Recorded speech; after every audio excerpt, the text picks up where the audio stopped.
And like that, we're back with another Unpack presented to you by the To Be Fair Show and the GSH Podcast. It doesn't matter how you feel. We took a week off, but we back. We bike. All right, so the streets have been buzzing. There has been a new interview that has hit the streets by the right's favorite right now. They said that there's a new right, and he is the leader. He went on Piers Morgan, and this might have been his first really mainstream, unsanitized version of what his specific rhetoric is. We talking about Nick Fuentes. He went on Piers Morgan, uncensored, and he presented a lot of his talking points that he puts behind a paywall. And as a part of him doing that, he's put it out for public consumption, public ridicule, or public interrogation, I guess you might say.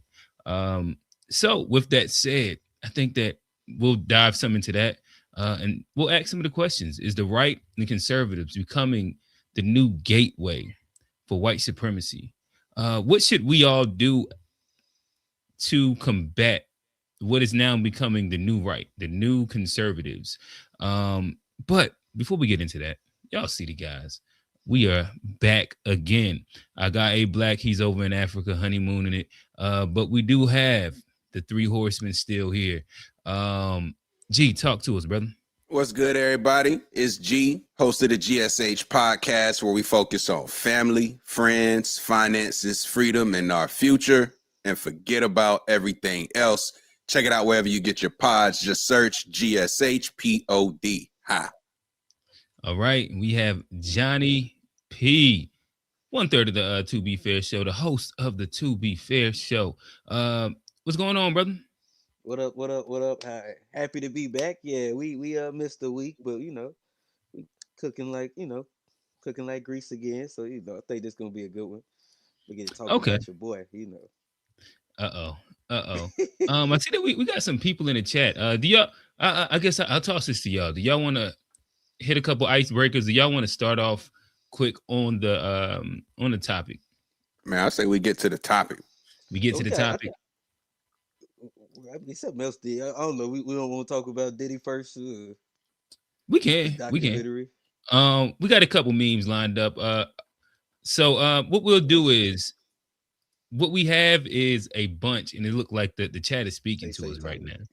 The chat is speaking to us. All right, chat. We hear y'all. We hear y'all loud and clear. Loud and clear. So what we'll do is, we'll start off a little random, right?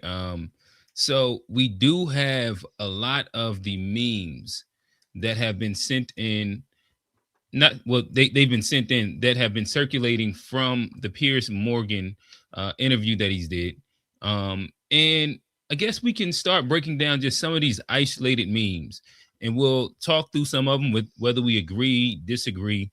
Again, he went on Piers Morgan. It might have been like a 2-hour interview, and they really got into the depths of like his POV. They talked about his dad.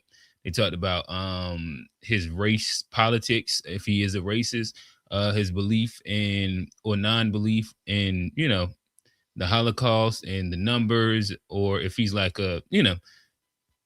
we'll get to it. My bad. Let's just push play. I'll push play on this one right here, and yeah, we'll kind of start the conversation.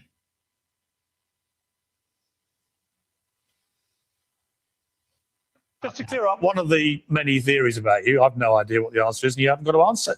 But are you actually attracted to women? I am attracted to women. You're not gay. But I will say that women are very difficult to be around. Okay. So that's not. There's that. And do you think they should have the right to vote? I do not. No, absolutely not. They should stay at home? Well, yeah, absolutely. So basically, you're just a misogynist old dinosaur, aren't you? For a young guy. Yeah.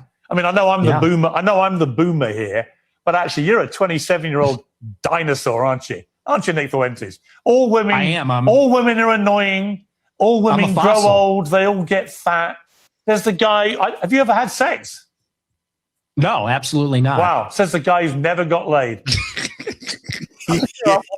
Yo, who says absolutely not as a grown man? Like, I don't even know what. Like, yo, this dude is weird. Absolutely not. Like, and he said it did say they're difficult to be around. Right after like try to convince people you ain't gay, it's not. Yeah, that's a tough one, bro. That's a tough one. Hey, yeah, I guess like I said, we're gonna get into a lot more of the depth of things and unpack the conversation. But again, how do y'all feel about Nick Fuentes, the 27-year-old far right activist, being pressed by Piers Morgan on if he didn't felt around the box a little bit? He should have asked him that. He said, "Well, have you touched it?" Well, he asked him about the tampon. He said, "Have you ever seen the tampon?" Third base, second base. I mean, hey, I'd have trolled a little harder. I'd have asked specifically, "Have you had sex with a woman?" And then I'd have dug a little deeper. And yeah. So I think that's a great place to attack versus like somebody who has like. It's like if you ain't got experience with women, it's hard to have an opinion on women. Just with anything though. Like if you ain't been, certain places, it's hard to have opinion on certain places. So it's just like it's hard to have that opinion never having been with a woman. It's just kind of suspicious. So let's attack a couple of his points. He said women shouldn't vote. What is y'all thoughts? This is actually a chat. I mean, listen, I implore y'all, join the Discord. Shout out Steve. Steve was actually. Yo, they need to get up here. So, wait, somebody in the Discord was saying women shouldn't vote. I probably pick what channel it was, but I hopped in the Discord and Steve he was combating the conversation. But it's a dumb conversation to have though. It's like what is y'all thoughts? I don't know. Maybe it's not dumb. What is y'all thoughts? Should women have the right to vote? Yes. Yep. It's a very. I don't even understand.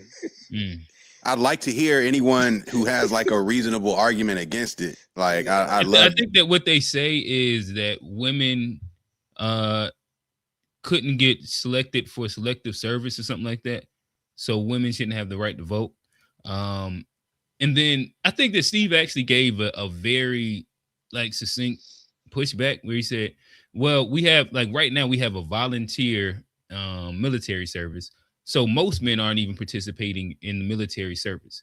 And also by that same metric, if we're going off of people serving in the military, that would mean that there is a decent amount of women that have more of a right to vote than most men. Mm-hmm. This is the dumb. Yeah, it's a very silly logic to base your who can vote off of who qualifies for selective service. It's like saying so the fact that it's like what else? Like why does that reign supreme over everything else? Like why does that disqualify their rights to any other thing? Like I mean, they work. It just doesn't make sense. Like they pay taxes, it's like they have a whole bunch of issues that men never have that they should probably have their voice heard on. That like I mean, men vote on women's matters. Like why are men voting on shit that have to do with like women's health like that? Yeah, you know what I'm saying? It's like you can make that argument. You know what I mean? But that's crazy. Like if you pay taxes, you should be able to vote for that government thing, whatever they doing. Like if your tax money goes to the funding of those elected official or those elected positions, if your tax money funds that position, you should have a right to vote for that position. That's my opinion. Let me ask you the stickler then. So does that mean also that you believe that tax-paying immigrants should have the right to vote? Now you got to be a legal citizen.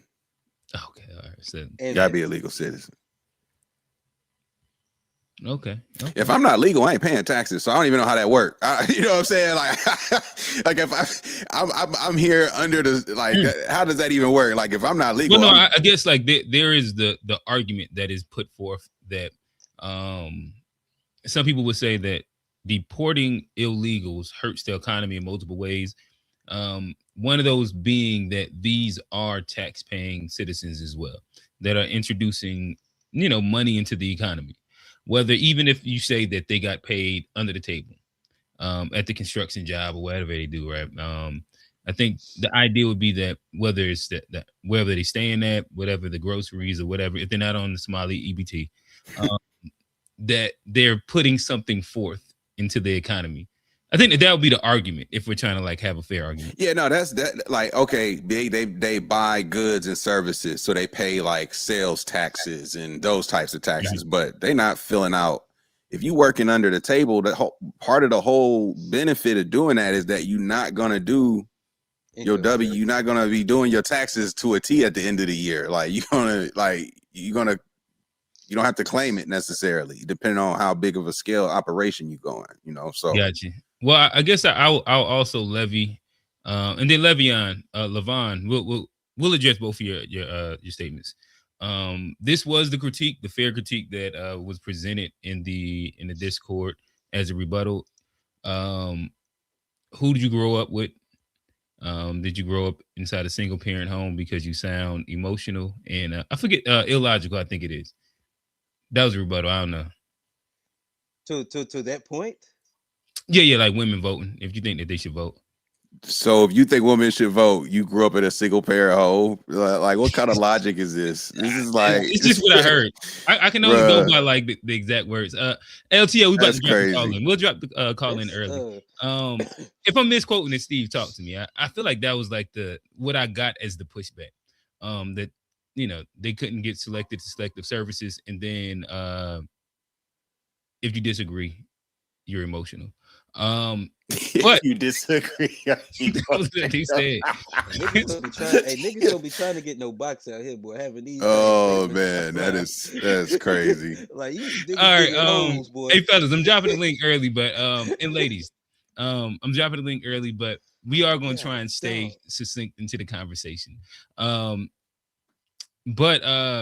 really quickly, Levon, he said millions of illegals in the last 2 elections have voted. What is your thoughts on that? It's a problem.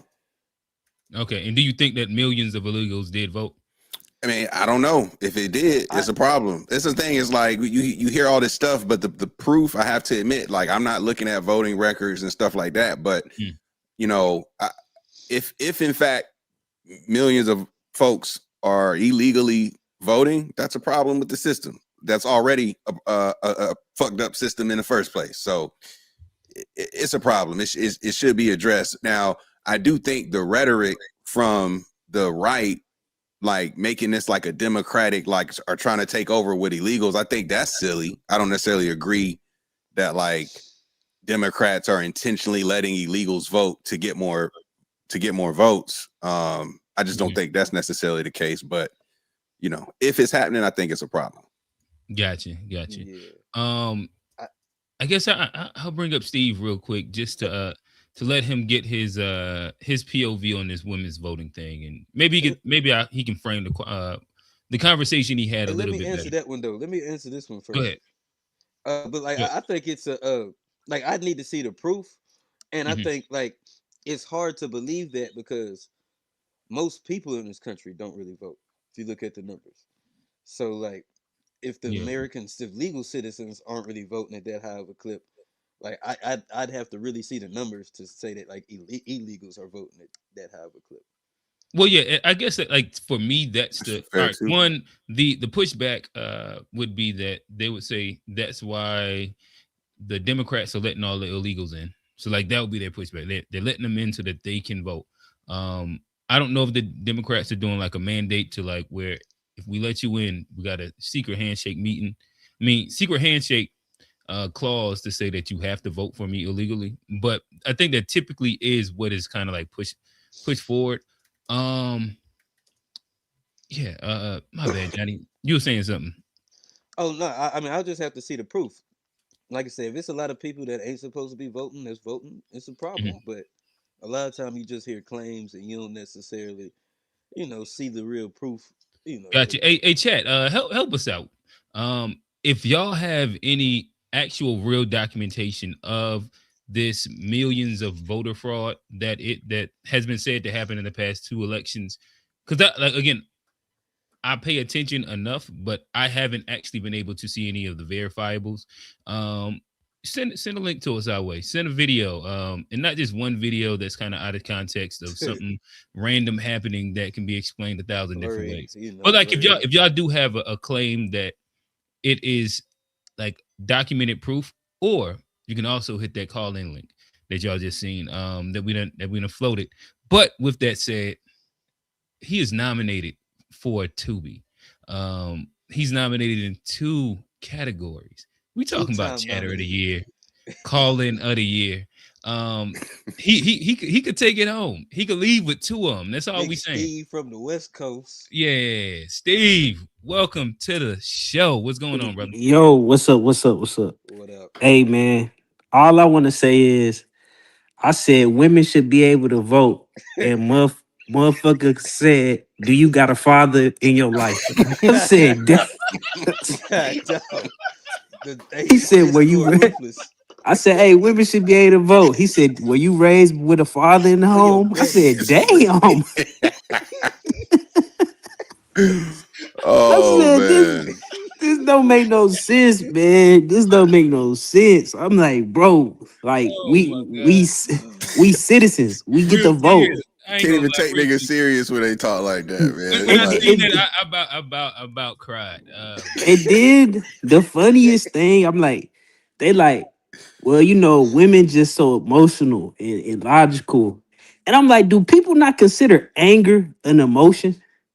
Like, because throughout society, it's easily observable that men act on anger more than women. But Mhm. I would never say because men act on anger more than women that we shouldn't be able to vote. Like, it's like we consider everything that's not anger and an emotion, and acting on that is problematic. Well, we know people act on anger. We got a history of dudes going to war over women. We got a history of dudes going to war over perceived disrespect historically. Diabetic. So it's just like I don't know if people just don't read, they don't understand, they don't think anger is an emotion. But like men have went to war over very insignificant stuff you since you the know what else beginning of time. is an emotion? Pride, Jealousy. jealousy, Mm. and you know niggas full of pause, both of those. So Yeah, yeah. it's just like y'all is like first of all emotion. Like I also don't think people understand when they say, "Well, I just everything is like logical to me. Everything is logical." That sound good, and when you say that. But But if it's we're just talking about logical, a lot of immoral stuff. Like for example, colonization is logical. If I'm a European, I get rich, they get poor, and that's the story. That's a very logical relationship there's a for bunch you to be my of colony. yeah, there's a bunch of logical lenses that you can look at exploitation through as That's well. very logical. Yeah, But especially if you're a if person you that don't have no type of, emotional intellect capacity, moral, fiber, you don't see no issue with that type of stuff. So this people's obsession with what's logical, it's a lot of stuff that's logical that's messed up. Mhm. Oh yeah, that's It for will sure. be logical to wipe out half the population so I can have more resources to myself. Like But is that right? Is that should we do that? No.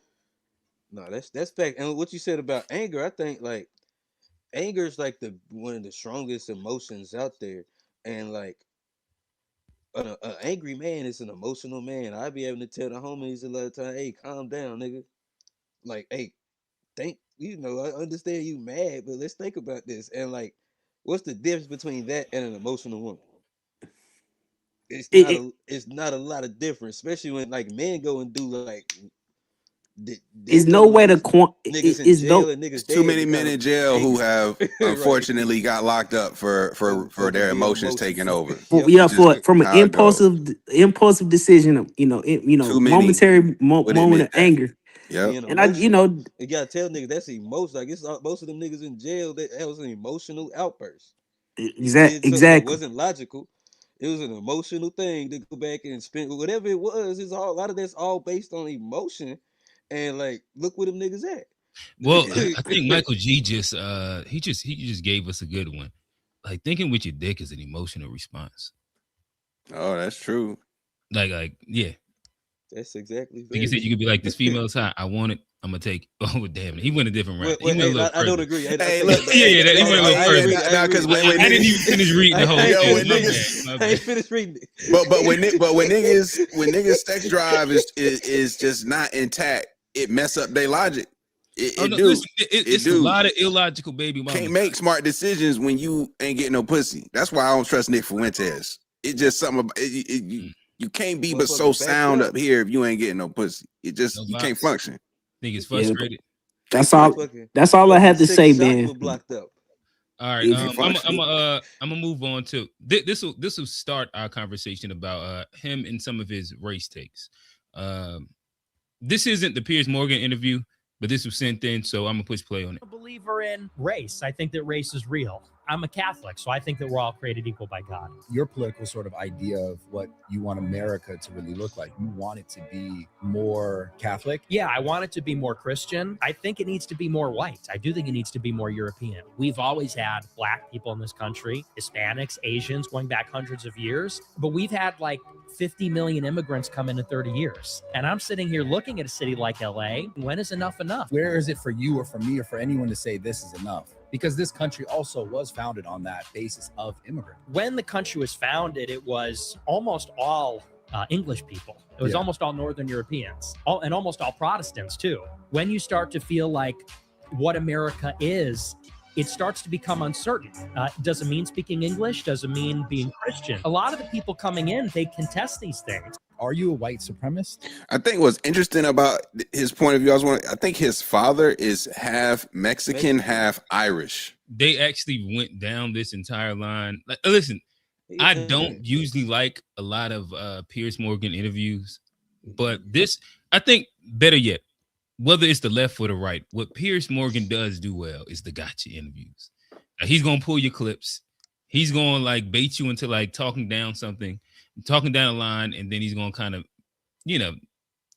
attack you on that specific point. And he did that with him and his ethnicity, where he brought up the whole immigration thing, and Nick Fuentes spoke to how, like, I think on his mother's side, they immigrated in the late 16, I think it was like 1860s or something like that. And on his father's side, they immigrated from Mexico inside like the early 1900s, if I'm not mistaken. And he brought up the idea that in general, if you are against immigration, then your family wouldn't really have had like the chance to even have been here. You wouldn't be possible in America. And then specifically because he does have a specific intention behind the good immigration being the European immigration, and the bad ones being from Mexico, from being from Somali's the new hot word right now. A lot of the just the other countries. And then Piers Morgan just pointed back to, well, your dad is half Mexican. I thought it was interesting. Fellas. I got something. I think like to me, this is like why I don't understand people like the Nick Fuentes, because like if white people losing like their demographic in this country is such a big thing, and like the great replacement theory and stuff. Why isn't a person like this? Why aren't people like that? These white conservatives having more babies? They probably should be having like more sex to be creating more babies too, like outproduce, because that's part of He the should issue have here. 5 wives. That's part of the issue is that like if their Uh, birth rate is going down, that is a you great have point. to bring people in to replace them to do these jobs and stuff. Like, so you could get busy, Nick, or we're gonna have to go and get some of these people. But like, you can't be like this guy. I don't like So, women. I Johnny, don't what like you're this. saying is that him being a Um, 27-year-old virgin is against, like, it's feeding it's a into the great disservice to his replacement. race. It's feeding into the great replacement theory, is what you're saying. Yeah, you got better go get Hmm. some box, Nick. If you trying like, like That's a real good talk, point. like Good that's the point. problem he's talking about. Like the birth rate is going down, so like the population got to be that workforce has to be replaced if you think about it. So like, and there's Because a he lot of Nick also could Fuentes just out get there. married and have a bunch of kids, but he's choosing to be single. He could go the Elon And route and just Yeah, do his thing. and that's why hmm, that's more respectable, honestly. But like, hmm, you sitting up there complaining about this shit, I don't rock with it. hmm. Yeah. Steve, you still on the stage? Talk to us, brother. Yeah, I do find it weird that like particularly European, Americans complain about like immigration, but it's like the issue we have with immigration is literally a byproduct of their interference around the world. Like you destabilize all these countries, create refugee crisis, and then you surprise when people try to come to the only stable thing in the world because you did destabilize everything else. And now everybody kind of complaining, but the this byproduct that that people perceive as a problem is a byproduct of US imperialism. And it's like nobody ever talk about it from that like framing. It's like Hold up. people Hold up. The immigration crisis is a product of U.S. imperialism. A lot of yes, it goes it's to black Yes, I yeah. gotta folks. I gotta understand this. I gotta The Brits understand had a specific this. lot to spe- do I with it think too. it's particularly central and South America. Like how many like what do you think is going to What did the happen? U.S. own What in do you South America? Just so I'm on the same page. Because if it's install dictators? Gold, They install gold was dictators oh all one. throughout. okay, so you're talking through like okay through that method. Okay, I hear what you're Like saying. Okay. what do you think people are gonna do if you put narco drug traffickers in charge of their countries because they willing to do business with the United States of America, and you more worried about communist or socialist influence, and you're not worried about a dude. Trump just released a dude who sold drugs up out of prison last week, former president of Honduras or whatever. So like a lot of this stuff is a byproduct of like US interference. And it's like nobody ever like be like, well, maybe we should stop doing that stuff and let these people have self-determination and figure out whatever they're gonna figure out. And we can't be like, oh, we gonna overthrow them because they're gonna become socialists or they're gonna become communists. They get they can become whatever they want to become if they ain't gonna come over here. But Oh yeah. you know, And Steven, honestly though, like I think like the immigration issue and stuff, especially like we're gonna speak about like what's happening right now in Venezuela. Like I don't know, and like I say, I think there are Venezuelan folks here, but like they probably made the immigration more of an issue to have reason to go to Venezuela to do this thing, which is like a false flag. Cause what they really doing is trying to get that oil, because Venezuela finna take all that oil they've from already said that. They've already, right. yeah, they So said they basically said that out on TV. I say mean, this. Even the issues here, they're overblowing it to give them a reason to go chase oil money over there. You see what I'm saying? Like and they blow it up and to Hey, fellas, really quickly, let me give y'all a quick pause and we're gonna hop right in. Hey, digital N7C, we'd love for you to call in. G, I think he's on your side of it. Drop the call in link one time. You feel like you're losing IQ points. We'd love for you to just converse with us and kind of break down where we're illogical at. call in. Yeah, call Yeah, call join in. the chat. It's always interesting that we'll get the keyboard warriors, but will you call in and actually have a It's conversation it's and because see if what you're saying stands up to talk to scrutiny? us.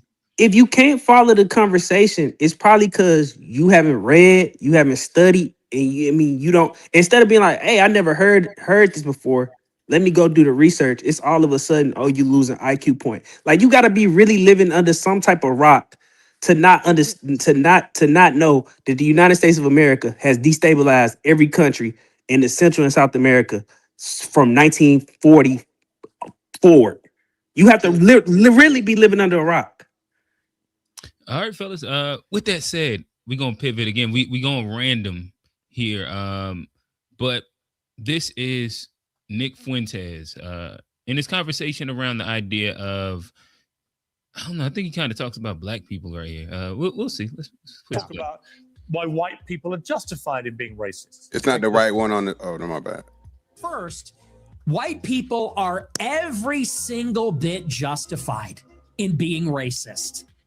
Every single bit justified, to the extent that that means going out of your way to avoid black people when you see them. You stand by Absolutely. Absolutely. Absolutely.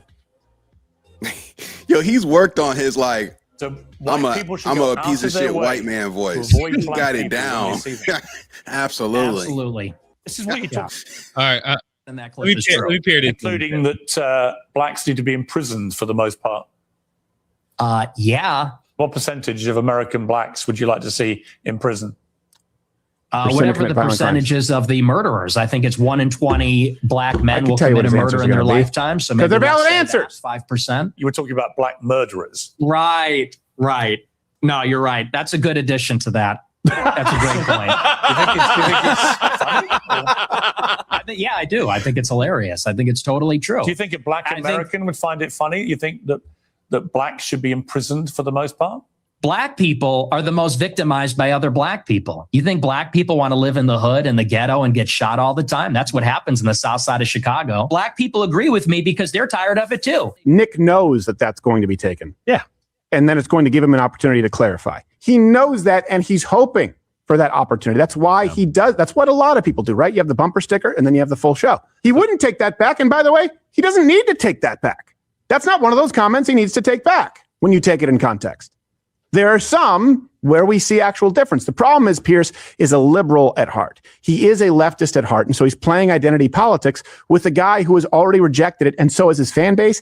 And so when people say, oh, you're going to, well, yeah, this is the kind of interview that amplifies him because one person seems sensible and it's not Piers Morgan. See, it's interesting. It's interesting that you reject identity politics, but then you want to identify as a racist. Like, As a gay, and a misogynist, a Christian, and all these other identities. It's just Yeah. So I guess crazy. to me this would be, I guess, a good starting point. Would be, and I just thought that this was interesting. Shout out to Sexy Beautiful Babe. She said, W Nick. And this is where, again, same thing for digital N7C, that I be trying to understand, right? Because like they'll often say, like, check the per capita numbers, fact check what I'm saying. And then when you fact check it, like if you just go to FBI and you looked up, will 5% of black people commit murder in their lifetime? It doesn't track at all. And so you look it up, and I think 0.005% will commit murder in their lifetime. But then you go to the murder rate amongst all of black population, and what is that? That's like 0.05%. It's still like it's all less than 1%. And again, like these are the things that you can look up on Chat GPT. You can look this up on the FBI website. And to me, it then says that there's a lot of people, in my opinion, that are just kind of going with the flow of talking points and propaganda and not actually doing the research. Because what he's misquoting is, if I'm not mistaken, it's 5% of black people will be arrested throughout their lifetime. It might be arrested for, possibility of violent crime, but I think it's arrested, if I'm not mistaken. Has nothing to do with murder at all. And yeah, I'll toss this to the panel. What did y'all think? I mean, yeah, I think. He's. I will give him this. He's smart at like playing the game, like the guy said. He'll say some wild stuff, for it to be taken out of context, and he's wanting people that like don't know the stats, don't know how to play the game, and he is Yeah. good at it like that. So I think you gotta be careful with a man like that. But I think the way to get him is to get under his skin is like you gotta go to the identity politics. He got like there's like a thing where it's a little button issue, and I think that's how you got to like discredit or take away his credibility from like a leader like that. Gotcha. G, talk to us. Yeah, I think he has clearly studied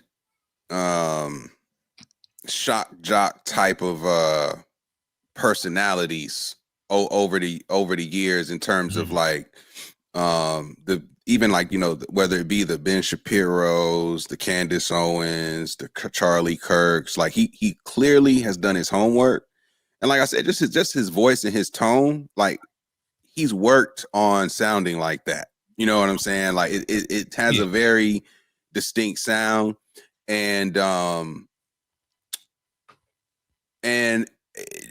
this is like we had a conversation about like activists being really quote unquote activists versus just capitalists making their money.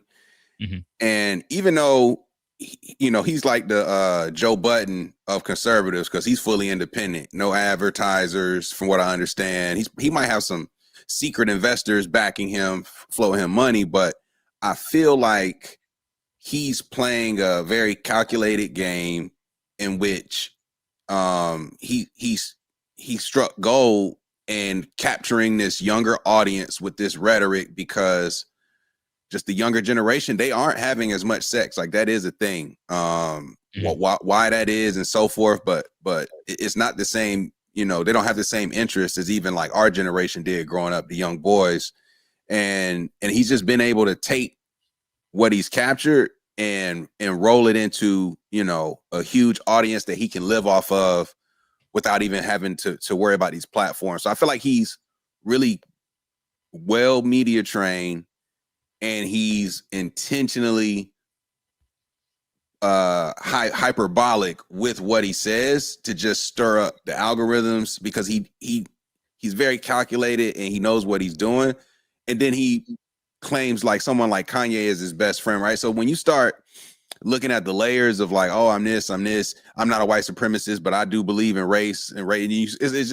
It's too many blatant contradictions and then other things to tell me that you're probably just doing this more for what I would consider entertainment than it. Like, do you actually even believe what you say? Because he sounds like a clown. I have to say, like, see that to me, that's the part that's tricky. I do think that I don't think that he's doing it for entertainment. I guess that'll be the piece that I would say. I don't know how much, like, because if you just do a Google search, you can see that the stats are wrong. But I would also say that with him, it does seem that like the traction that he has got is not by accident. And I also think that he's tapping into a felt, and maybe I'll try and find, because you sent in a meme that kind of spoke to the idea that he is speaking to a group of people that feel discriminated against and feel unheard. And that is like, that's fair. That's the fair part of the whole thing. And similar to what Trump did, basically. Yeah, like, Trump did the same thing. And so saying all that to say, yeah, I don't know, like that. When I'll give you my thought as I was kind of going through a lot of the conversation, because I watched the whole interview. I enjoyed the whole interview actually, and it made me think like, damn, maybe let me look up white on white crime. What are the white on white crime rates, right? And I think like the difference between black on black and white on white is like 7%. Like the majority of white people kill white people. Like it's wild. It's like 80 something percent of white people kill white people. It's like 89% black people, and it's like 82% white people. It's not that crazy of like a big difference. It's a lot of white on white crime that's happening. But I mean, they had 3 assassinations like in the last year, like well 2 in an attempt, yeah. In an attempt. But then I started thinking like, I think that when you look up most studies, and it says, what is the biggest predictor of crime, violent crime, or just crime in general? Proximity. Most people would say like socioeconomics, right? So I was like, let me look up the stats and see how do the Powites, the brother Powites, how do they do in comparison to the poor blacks, right? And it's interesting. When you go under the poverty line, poor whites commit way more crime. Well, it's not way more, but they commit more crime than blacks. When you go at the poverty line, they're pretty much equal. The difference comes in once you get like a little bit higher or whatever. And again, we can get into like the different reasons why somebody that's black and middle class or somebody that's black and upper class might have a higher crime rate. But I think that is interesting that with all that said, in those poor whites in the poverty level line, whites, they commit crimes at the same exact level. When you start thinking about when we speak about the South Side of Chicago, when we speak about going to the ghettos and how it's wild there, Hey, Gastonia, it seems interesting that we don't mention right. It seems interesting that we don't mention the trailer parks and the opiate epidemic that is happening, the amount of Union overdoses that are County boy happening, the go drug Monroe. problem. Shit, I ain't fucking around in Monroe. You said what? Monroe, Gastonia, like it's rough out in them parts. Salisbury. Oh, that's another one. Yeah. Oh. All right. So with that said, that was me monologuing. Old man has joined the show, but we do have a call in that we have invited to speak. She said that she had a POV. LTO, welcome to the show. You are also my bad. Let me drop 2 nominations. I don't know if y'all nominated, but y'all nominated. Johnny, what's the tag? What's the tag? The awards nobody asked for, but everyone deserved. There you go.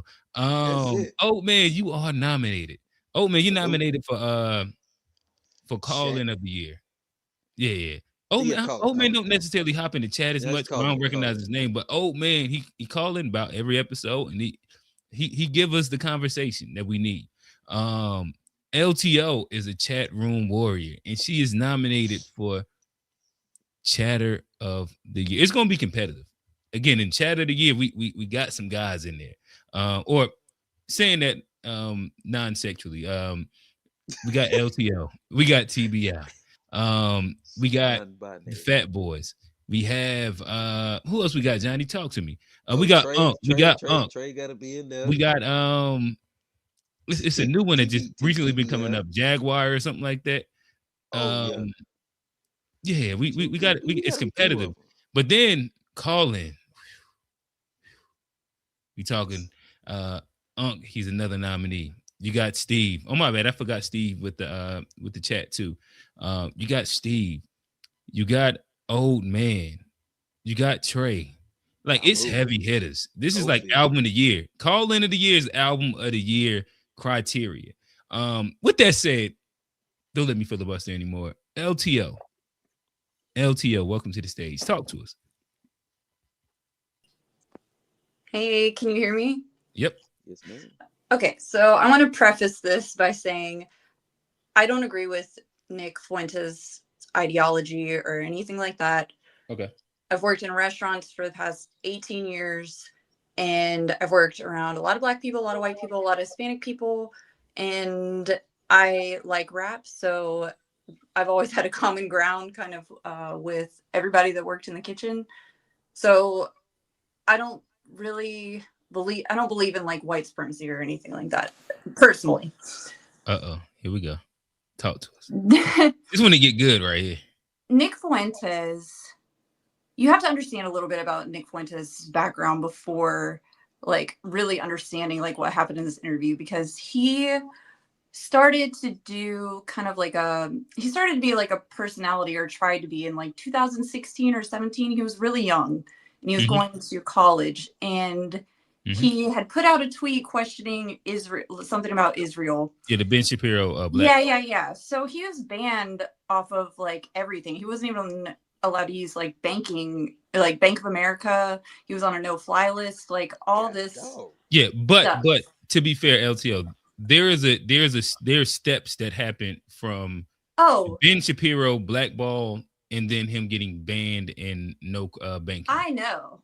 Yeah, I just know. making I'm sure because it just sounded like saying. when you said it, it was like he sent out the tweet and then he banned him from everything. It No, was no, no, no. a lot of like extreme rhetoric between that and there. But yes, we see that. This Keep is tracking. just We a walking with you quick generalization. You know what I mean? for sure. This interview was probably the worst idea. I don't know why anybody encouraged him to do it.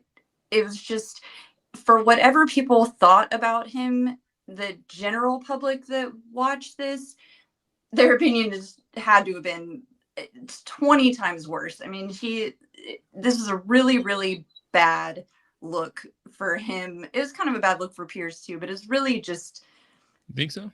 Yeah, definitely. I think that. So I guess I got a couple questions. So, well, Okay. first, you said it was a bad look for Pierce. What talk through that real quick.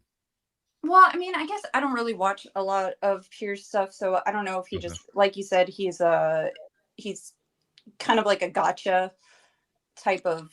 A little bit, and he just hosts a lot of, like, most of his shows are based around debate, where he brings on really strong opinions from the left and really strong opinions from the right, and they just debate. That's kind of his big shtick. And then if he has an individual interview, typically he's going to take the opposing side, and if you have like some things in your background, he's going to bring up the skeletons. Yeah, which is not good for somebody like Nick Fuentes because it was obviously activated, and he's one of those people where obviously he's going to be on the defense because he feels like he was wronged by all these people, all the media and everything like that. So when he is asked these questions by Piers, he is like, oh, I'm going to show this, this dude, like, I'm going to be as extreme as possible. So thinking that he's like looking cool or looking better, but it doesn't. It just makes him look like an asshole. And he is an asshole. I was about to say, let me ask you this. So if you're familiar with his content, yeah, I'm then familiar with what would you say that, this is my opinion, and then I'll ask you your opinion. My opinion is that he's been on, let's say, like he's been on Tucker. He's been on a few different close to mainstream or mainstream Tommy G. And typically his route has been to give a very sanitized version of who he is and what his rhetoric is, to where it is palatable to more people. But at the same time, if that same day you go to his actual live stream, he's dropping the hard R. He's dropping, like every version of everything that he said plus more on like his actual real stream that same day.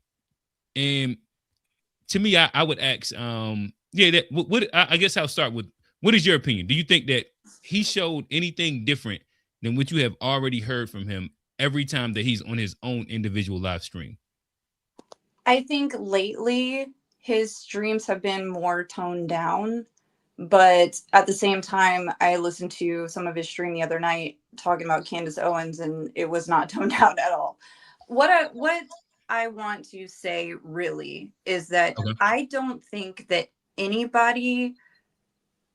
I would not take this interview as some kind of generalization of what the right message or ideals or theology is, because I just don't think that even the average person, would not agree with a lot of the things that he's saying. You know what I mean? I think that people, when they're looking to watch something, like, what are you going to watch? Are you going to watch a documentary on freaking, like Diddy? What? Or no, not Diddy, like something boring, like industrialization or something, or like how steel's made. Or are you going to watch Nick Fuentes going off like a crazy person because it's entertainment? I mean, people are going to watch the entertainment. I'm gonna watch industrialization. Yeah, I mean, I would too, but I'm boring. But like people generally. So LTL, let me ask you this question. The hyped version, I understand it. But I also would get. All right, so I'll ask you this question before I go into like a monologue. what is so you watch him and you've looked at some of his streams. What is a point that he states that what are some points that he states that you agree with? I don't really know how much of his points that I necessarily like agree with. Is there any point that you can point to that you agree with? Not really, because when you listen, he sounds like a little boy. You know, I feel like he kind of got stuck in this like level of like emotional immaturity, like that he just can't get past, like is like the kid that was picked on, you know, in high school or whatever. I will say that he does mention that like his views on relationships and like being with women and stuff like that is not the norm, and he does encourage his like people that follow him to get married and have kids and get jobs and go to, you know, universities and blah blah whatever. It's really contradicting because he says that he's starting a foundation, you know, the America First Foundation or whatever, and he's, you know, the other stream that I heard him the other night said, why can't liberals and right wingers just get together and just get stuff done? Like, why can't, he's like, I'm willing to look past certain things, you know, from the left if they could accept certain things from the right and we could just work together and get it done. And then, you know, the next day he's like going off on Candace Owens saying the hard R. Like you said, it's hard to understand what his ideals are really about. But like I said, I wouldn't use him necessarily as like a general like look of what right wing. So I guess, you know, I understand what you're saying, and we're gonna build to that. But so I guess I'll react and see if you can give me any of. All right, so I maybe it'd be easier if I point to some spaces. Is there anything that he says about, let's say, the small? What's like the proper way to say the people from Israel? Is there anything The Israeli government, the Israeli government, the Israeli government? There we go. That you agree with? That seems to be like a really big piece of contention that he has. I agree with the fact that it shouldn't be illegal, or you shouldn't get arrested for talking about the Holocaust in Europe. You know what I mean? I think that that's kind of, you know, like general freedom of speech part. But what about like the death tolls or anything like that? I mean, no, I think that you're allowed. That people Hitler are allowed to have I their think own he said opinion, but I he's don't agree. quote unquote effing cool. Do you think that he's effing cool also? Or no, maybe I yes, mean, no? No, actually, I heard that he had like a little dick and like He felt he couldn't get into art school and shit. Yeah. I mean, he's kind of like a special ed, but I mean, no, I don't. And I think that most people would agree with that. You know, I think that he was just trying to be over the top with that. But to say he's being over the top, it's not something that he's not said repeatedly, though. Correct? Correct. Yeah. No. And that's all right. So let's keep going. So I don't want to make this too long of a. It's okay. Yeah. No, I don't either. But so what about? Is there anything when it comes down to? Again, he's stark against race mixing, which I guess you have to innately be against, right? Because previously, like you said, your guy's Asian, correct? Yeah, and he was an illegal, and I have a half Asian daughter. You know, so how do you? All right, so let's start there, and then we'll go to the black shit. So like he has really strong immigration takes and race mixing takes. Yeah, is there anything that you agree with that? No, and no, I don't agree with that because I love my husband and I love my daughter, and I don't necessarily think. Now, do I think that people should come into the country the proper way? Yes. Do I think there's, you know, nuances to that? Yeah. Do I think that it was a good idea to leave the border open for, you know, 4 years? No, I don't think that was a good idea. And there's like video, the basics like that we all agree on with immigration. I think we all agree on like everything you said. Yeah. And I don't really watch this dude very much, but Julian Dory has an interview with Tyler Oliveira that's like super interesting to watch, and he talks a lot about Indians. and migration over here is super interesting. I would suggest anybody watch that. But like I said, I just think that people probably watch Nick for entertainment. I know there's people that follow him, and I think that it's really hard to get a real idea of what he is trying to do. But if he wanted to make a certain look like he's been making on these other podcasts, like Jake, what is his name? Jake Shields or whatever, Tommy G, like there's a few other ones too. Like this was not a good idea. You know what I mean? This Got is you. not And going to so make LTO, people let me think ask you anything else. the last question that I guess like I've been like tracking the build to. Is there anything with, and again, listen, this is the safe place. Yeah. This is the To Be Fair show / the G podcast. And is there anything with the race based I guess takes that he have that you agree with? I wouldn't say that I agree with them, but I will say that if you're looking at Chicago, like there's a lot of crime. There's a lot of crime in Chicago, right? Okay. Compared to somewhere, in the middle of nowhere, where I live, where the crime rate's not that high. And people can make up statistics and tell whatever they can make up statistics on whatever they want. Okay. So if you're looking at the crime rates in bigger cities and stuff like that, then maybe the percentage of Black people that commit crimes is higher. Gang violence is huge in Chicago. Do I think that people should be afraid when they're walking down the street when they see a Black person? No.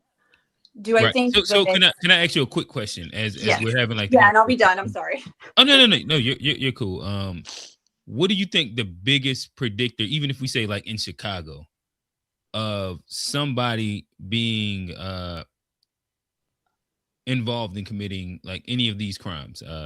Like so if specifically like he's talking about like the south side of Chicago, maybe he talks about the west side a little bit too, but let's say the south side of Chicago. What do you think that the biggest predictor of crime is in? Yeah, I guess I'll leave that. Is it that they're Black or like what do you think? No, I think that people commit crimes everywhere, and I don't have any experience with going to Chicago, so I can't really speak on that. But I mean, I'm a girl. I wouldn't really be walking down any city street like alone. You know what I mean? But I just feel like everything's a vibe. Like, I mean, anybody can seem sketchy. You just stay away from sketchy people. If you commit crimes, then you should, atone for them or whatever. But once you do your time, you know what I mean, then you did your time. There's nothing that we can do what I was eliminate crime, Got you. What I guess what I was building and begging the answer to was that the biggest predictor of crime is typically poverty. Yeah. And if you look at the south side of Chicago, this is where the projects are. So typically you're going to have high crime in dense populations where there is low income. No matter what, like if you go to the favelas, if you go in, like you can go inside Europe, you can go anywhere where there's dense populations and there is poverty, crime tends to happen. This is why I don't understand. This is like where I guess, I have that, hippie, like everybody love everybody view is that I just think that if you commit crimes, then you should go to jail or you should pay for them. It doesn't matter if you're what you are, you know what I'm saying? Like, oh no, we agree with this. You suck. Right. I just don't think that for me, I don't think that there's like a huge difference between white and Black crime.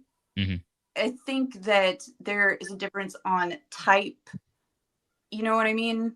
But I don't know. So I don't think that I should really speak on that. But I just don't know. And I think that you're right. Because I've been to a lot of poor white trailer parks and people all on food stamps, stealing shit, selling their cards for money. All I will say is that according to the FBI statistics that track crime and income, they say that the trailer parks, like the poor whites that's at poverty and under, they actually commit more crime. Yeah, that doesn't It's just not surprise me. it doesn't have the same stigmatization. But before I pass it on, we have a newcomer that's popped up. We have old man that's been sitting here to give his opinion. But before I do that, I'll toss to Johnny G. If y'all have any commentary for LTO before. I just got one question. Okay. And it ain't bad, but because I actually agree with some of what LTO said about I'm the juice worth the squeeze guy, but I think where people like where we have an issue with what he's saying like is like, do you think it's dangerous what he's saying, like, or the influence of what he's saying, like on both sides, like the perception of black people and like even like creating like white people or young white guys that might believe a lot of this stuff? Yeah, yes, that's why I said this was a terrible. This was just a terrible interview, and I wouldn't want anybody to think that this is like something to model their behavior by or whatever. Do you know what I'm saying? Like, this was bad. This was really, really bad. And anybody who's saying that Nick took a dub, won on this is insane. The one thing I will say is that I think it just highlights, it's one of those things where it's like a dog whistle. It's interesting to me that how polarizing the takeaways are. There are people who watch this and say Piers made an ass of himself and Nick Fuentes killed him throughout the whole conversation. And then there's the other side who see Nick Fuentes as, racist, misogynist, like crazy rhetoric. And so I feel like ultimately it does highlight that he does represent at minimum, a very loud minority that seems to not just be loud, but growing. Pause.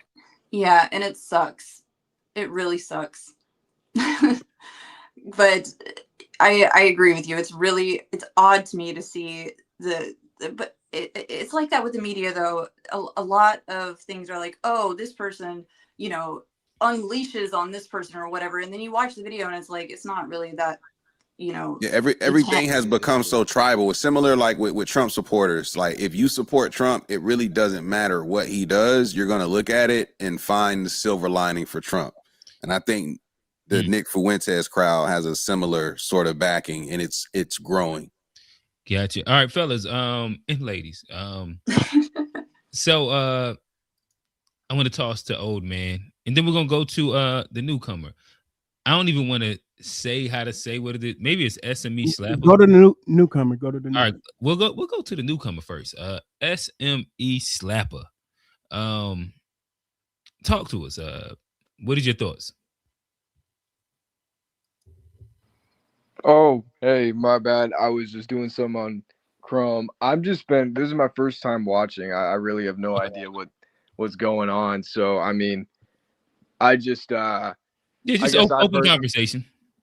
Yeah, okay. Well, I was just here because I was trying to see the comments and stuff that you guys were on the screen, but there's not really anything that's on the top of my mind. But I mean, if you guys wanted to spearhead something. So right now, I guess what we were most recently speaking about.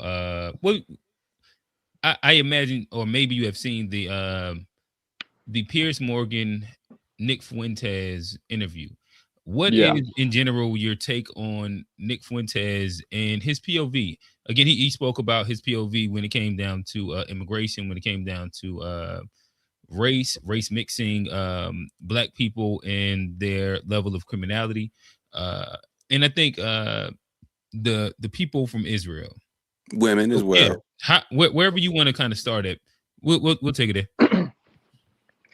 Well, I guess I've always really hated Nick Fuentes. I hate a lot of this anti-immigration rhetoric that's happened. Like I myself am like a leftist, so I've just been I've been paying a lot of attention to the strife that's been going on within the right wing, but the idea that immigration is bad just at all really is just not accurate. We need immigration in order to boost the economy. I just think it's really only an opinion based on racism, and there isn't really any actual economic data that seriously proves that immigration is a net harm. It's really all it is an emotional ploy to get people to vote right, get people to be right, and it's just an emotional position to take. Mm-hmm. Okay. All right. So, yeah, matter of fact, I'll talk to the panel. What is y'all take on that? Is immigration? That's kind of one of the tricky ones. Yeah, I'm gonna talk to y'all real quick. I don't know if we have any differing opinions. I wasn't expecting SME Slapper to be a leftist, Yeah, I was. but this is fire. Yeah. I, Hey, where you I calling like it. from, bro? I'm in Seattle. Okay, Okay, okay, okay. okay, West Coast. Shout Yeah. out to the West Coast. Okay, but I mean, I do think a lot of the immigration and talking points are emotionally driven. Yes. I think most of our policies are emotionally. We were just talking about anger, fear. Hmm. It's a good selling tool. Is emotion. So I definitely believe like people do use that to like on both sides though. I think it's a trick on both sides. But I can't see where some of the immigration is an issue, but I do believe that like we're a country built on immigrants and Of course, I yeah. I see, mean, I see, I see their value for sure. But I think it can't be unchecked either. I don't believe in 100% open borders. So I think there is a logical answer, which sometimes it should be a little more open, sometimes it should be a little more Yeah, closed, based on SME, the are you an situation. open borders type of person, or like what is your general thought on the policy? I am I'm not an open borders person. Really only because I also believe in a lot of socialized institutions, nationalizing things. And so if there were open borders, that would lead to some sort of economic issues for sure. Yeah. But I am interested. There is a book that I wanted to read about open borders and the argument for it. Hmm. So Can you shout yeah, it out just so that people know what you're talking about? yeah, let's see. It's called The Case for Open Borders. Okay, Let's that's see. pretty straightforward. Okay. Yeah. Yeah. Yeah. Yeah. No, we'll tap It's in. like No. Yeah. I yeah, by think that. John Washington. Yeah. I think that. Actually, we actually have our resident socialist on the panel right now, Steve. Yeah. To where we tend to dive into a bit of we got a couple capitalists up here as well, but we do tend to dive into a bit of the socialism, communism, whether socialist, democratic socialist or social democracy, or what I mean. We do have some strong. We're gonna go completely Marxist, and we got some strong capitalists. These are conversations that we tend to enjoy here. But I guess if we're going back to the Nick Fuentes, what is if you was to say a strong disagreement or agreement? Do you have any agreements that he with him? I guess that's the first place to start at. Well, the thing with Nick Fuentes is that there are certain aspects about him that I appreciate. First and foremost, that he is splitting the right. I think that is a very positive sign for anyone on the left to see that this sort of infighting has been taking place. There's a lot of disagreements over MAGA. I like that Nick Fuentes takes a more populist approach than a lot of other people and Mhm. a lot of his opinions. The thing is, Nick Fuentes doesn't feel like a very principled person. He just kind of goes where the wind blows, and it's kind of based on, Popular. Yeah. Nazism, yeah, populism. He's even kind of said it himself. Like I believe Piers said, like, "What do you like about Nazism?" And he said, like, "Oh, the cool outfits," and like, Yeah, it was very, very dumbed down what he actually liked about him. yeah. And so that's the thing is like, was it a joke? Was it not? That's probably his intention, is for people to Mhm. think of it that way. Is like, but he's just generally he's a divisive figure on the right, but I do agree, of course, that Israel does pose issues within US politics. There's Mhm. absolutely no denying that. So you're But not to a the fan of Abraham. extent I got you. but to the extent that Nick Fuentes says absolutely not. So, I actually do appreciate some aspects about Nick Fuentes, but really, it feels gross to say that at the end of the day for Gotcha. Do me. you believe in the horseshoe theory? Horseshoe theory, that like the more radical that you get, the closer you become, you know, on Yeah. opposing sides. Yeah. I feel like Israel is a part of that, where both radical sides tend to agree on Israel. That's like one of the agreement points. Yeah, I mean, I wouldn't say horseshoe theory necessarily applies, because there are a lot of differences between a dislike for Israel. Like, you can come to a similar conclusion with entirely different reasons. Yeah, I agree with that part, but that's kind of like a piece of the theory, right? Is that the extremes end up pushing you to the same point. This is the same way that right now you see Trump embracing certain pieces of socialism. Yeah, like Mandani, but socialism. If you think about tariffs and tax redistribution, where who's getting tariffed, and then who is he saying is going to get that $2,000 check? I'm getting mine. This is socialism. If you actually think about it, it's the horseshoe. But he got 2 weeks to drop him too, man. I do think the two. Were there any like developments on the $2,000 check? Nah. That's the thing. You know, keep hope alive. Keep hope I alive. need my check, man. We need that. I mean, I wish he was not lying, but like, no, he most certainly is. It's he's failing in the polls. He's just dangling. Yeah. That's crazy though. Yeah, listen, if you love to stay on, stay on. We're gonna bring up old man. Yeah. You might no, listen, we appreciate it. Again, we here every Wednesday. Call-ins are always welcome. If you want to turn your camera on, you can always do that too. But yeah, like these are the conversations we like to dive into. Sometimes you might agree with us, sometimes you might disagree, but that's kind of what we're here for, to be fair and just have real conversations. Old man, what's going on, brother? What's up? I don't even know why this guy's a topic on your show or anybody's show. I mean, if we didn't have this technology, nobody would know who he is. But it's as long as he's you got a movement, old man. Exactly, but if he's counterproductive to the reparations. In the right. Whatever's keeping him busy and keeping him away from schools and doing that pew-pewing, that's fine with me. That's who this guy is to me. This dude is a nobody. He's a pew-pew guy, and if he pew guy, he can stay in his basement and talk all he wants on the internet with his crew, but just keep it that way. I'm cool with that. I'm cool with that. So as far as the immigration thing, I think I think everybody pretty much on the same page, you know, here and there, you know. But no, oh man, you don't fuck with it at all, I thought. Or am I wrong?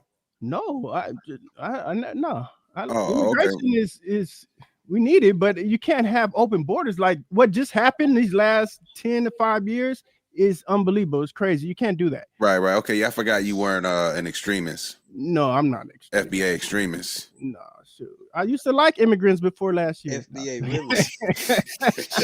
Before last year, that's hilarious. Nick Fuentes is an immigrant. This is what's crazy. He's an immigrant talking about like he's a son. He really a off-white. He not even a white. He not even like a true Anglo. He not purebred wasp. Yeah, he don't got the blonde blue eye. Like he don't really he a mutt. Well, I guess speaking to he a mutt. LT, I'm gonna check this out. But speaking to I guess what y'all are saying with less strong language, that Piers Morgan did kind of speak to him and press him about that. The idea that in general, both sides of your family are immigrants and you're anti-immigration.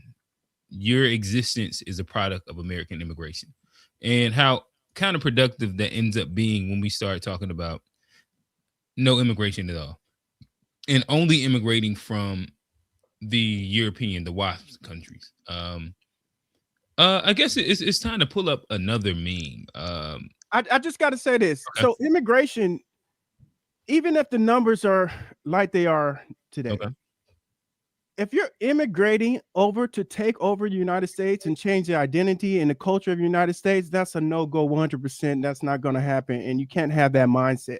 Now, the people who have been cheating and stealing money, that's another no-go. So it's not about just straight immigration. I hate that all these channels try to put it was immigration. No, it's just no Somalis. Yeah, it's a type of people that are immigrating to America to take it over, to disrupt America as much as they can, and take advantage of the country as much as they can, and ultimately destroy the country. And do you have a word for those people?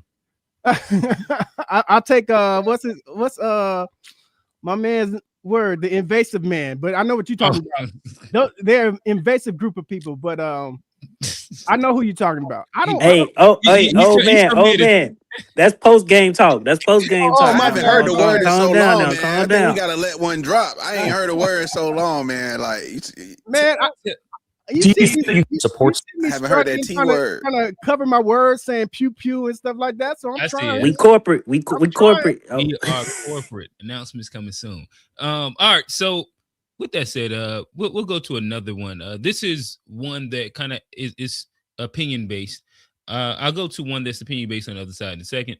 I'll push play. We can just listen, see where he goes with it. The conclusion that there was any outcome determinative fraud that would have changed the results of the election. So with that in mind, let's hear how Piers tries to walk this tightrope. To him, to his face, I agree. The argument he should have said is that the deliberate suppression of things like the Hunter Biden laptop scandal from the media, by social media, by big tech, was actually a deliberate attempt to subvert the result of the election. Now, again, Piers has no evidence of that. This is where Piers always loses the debate, where he tries to throw Trump a bone. Piers has no evidence, none, zilch, zero, that there was any sort of collusion between big tech and anybody to suppress a story that was politically damaging to President Biden to cost Trump the election. Now, it is true that the New York Post story, which was kept as an October surprise by Rudy Giuliani, a bad faith attack in the 11th hour of the election, that it was briefly suppressed by Twitter because it felt it violated Twitter's terms of service. It included non-consensual images of Hunter Biden that are nude, for example, right? And as the Twitter files, the so-called Twitter files, were examined years later, mountains of evidence, emails, and correspondence about the people who enforce the terms of service going back and forth. Like, should we do this? Should we not do this? It feels like this violates TOS, but maybe it doesn't. There was like hefty good faith debate behind the scenes about this issue. So Piers is being incredibly reductive and dishonest here when he suggests that there was some sort of grand conspiracy in the private sector to prevent Trump from winning power. There's no evidence of that. And that's a much better argument because it's undeniable. When the New York Post that had that exclusive were basically shadow banned off all social media. Again, no evidence. No, that's not a good argument. There was no evidence that they did this to try to swing the election for Trump. They thought that it was Russian propaganda and a TOS violation. For the 2 weeks before the election, that was an absolute disgrace. And if I was Donald Trump, I would focus on that as being my main argument that that election was slanted against him. When he goes off into saying that there was widespread rigging and voter systems were wrong, we've litigated all this now through various court cases. Various Republican judges have ruled there was no rigging of that kind. In fact, the American election system is accepted by most people around the world as being one of the best in the world, one of the most reliable. So I just think he fought the wrong argument. If he said the deliberate suppression of damaging stories to the Bidens, which could have swung the election, was outrageous and unacceptable, I'm 100% behind him. But by building this spurious argument that it was all rigged through voting systems and so on, he lost me. So again, all right, yo, what did y'all take I just want to say, this goes back to the whole conversation around what is it? 2 million immigrants voting, the rigged voting system. What is your thoughts, fellas? I just want to say, I think Nick Fuentes has at least like he must have at least like 2 or 3 black escorts that he fucks on a regular basis. I'm thinking Nick. I think he do. Yeah, that's he is the prime example why we should. I think he got maybe like 2 consistent black BBWs that he. I don't know. That he Nah, keep in the he closet. probably got- I think that he sounds like there's something here. It ain't no woman. It ain't no woman. Yeah, all funny, bro. It ain't no woman. You might be onto something, but it ain't no woman. Listen, him and Destiny, there's rumors. It ain't no woman. I wouldn't be surprised. Hey, but real quick, when has voting ever been legit and never rigged in America? What do you mean by rigged? It was They've always always Jim Crow South. Yeah, they've always manipulated the votes in one favor or another. Redistricting, everything. Gerrymandering. But I guess it's more of like a systematic thing where yes, I understand like dead people be voting. Like yeah, I don't know. You're asking when would say it one more time. When has it been a time that in general in America that voting system hasn't been rigged? So you think that every election in the past 20 years has been rigged? In not just past 20 years of but if we just follow history, it to last 20 years. Through You think that through the 250th anniversary of the United States of America, every voting has been rigged. It's no doubt about it. Okay, so you're not a fan of rigged, meaning it just hasn't been fair. Somehow, some way, somebody's figured out a way to get through the system, manipulate the system in their favor. I mean, what electoral? So you think that George Bush rigged the election also? Having electoral votes oversee the vote of every person is a way of rigging the vote. It is. Right, but that's more systematic than it actually being rigged, I guess is what I'm saying. Like that's what I'm saying.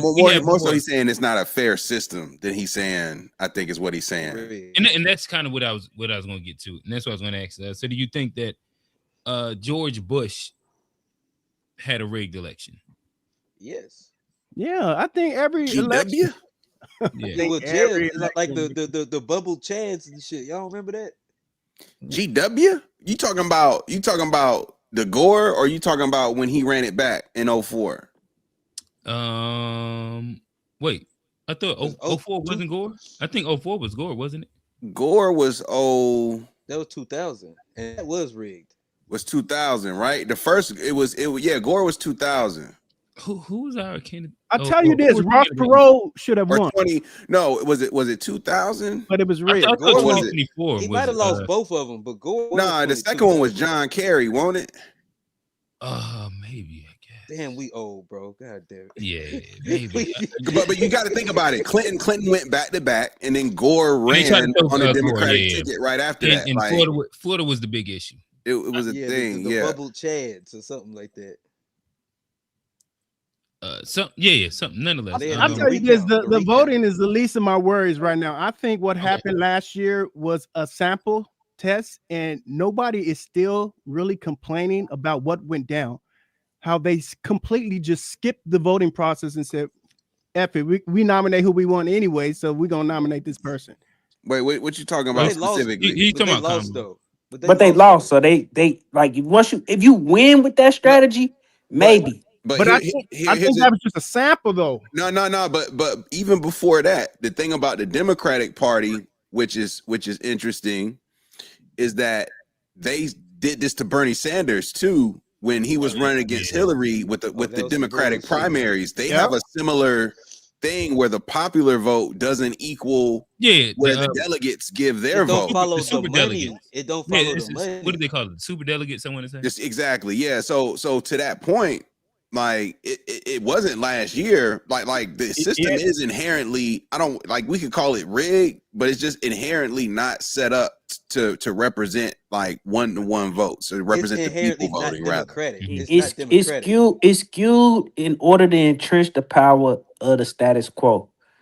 And if you look at the primary, particularly the primaries, the Republicans process starting, like if you look at 2016, their process is a much more easier process and for like outsider to win. That's why Trump wins versus the Democrats. One we can say all we want to say about Democrats, but them niggas understand procedure and you know, not rigging per se, but they understand the rules and how to use process in order to get the results that they like want. You know, and you know they've been able to do that, you know, for a while. But you know, you've come to the point where the results that you getting are not in alignment with the base, and now it's, you know, it's falling apart. You know what I'm saying? So because they even proposing doing ranked choice voting in this upcoming primary. So if they do ranked choice voting in the upcoming primary, you get very different results. You could vote for whoever you want to vote for.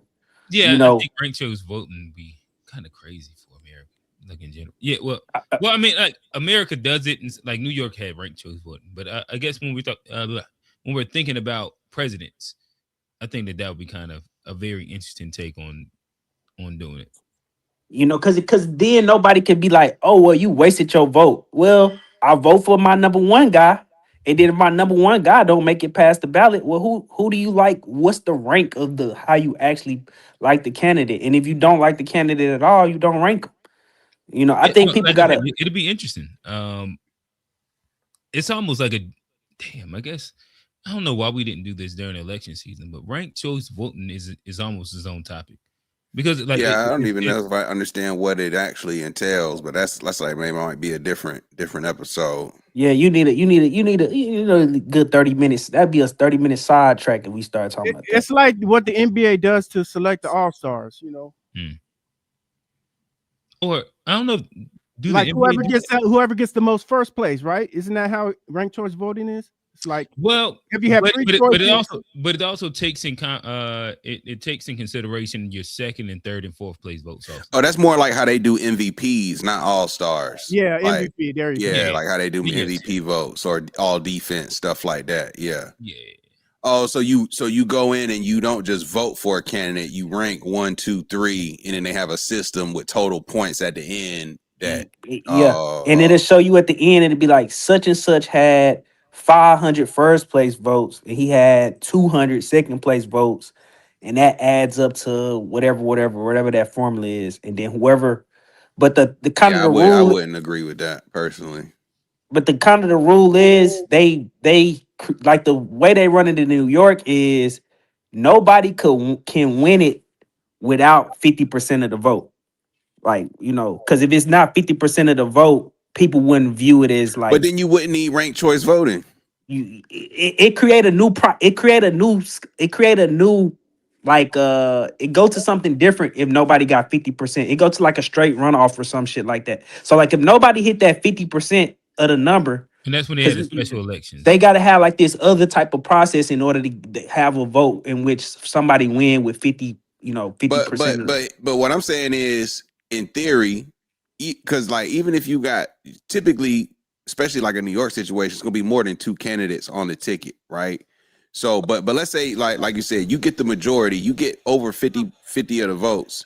At that point, you win. You win because right? Yeah. you've overwhelmingly won on the ranked choice vote. It wouldn't even matter the way the calculations work. If somebody hit over 50% of the first place then ranked vote, choice don't matter.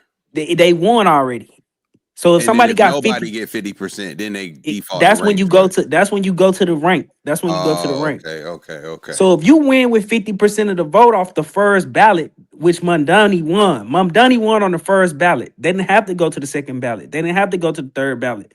He won on the first ballot because he had 50% of the vote.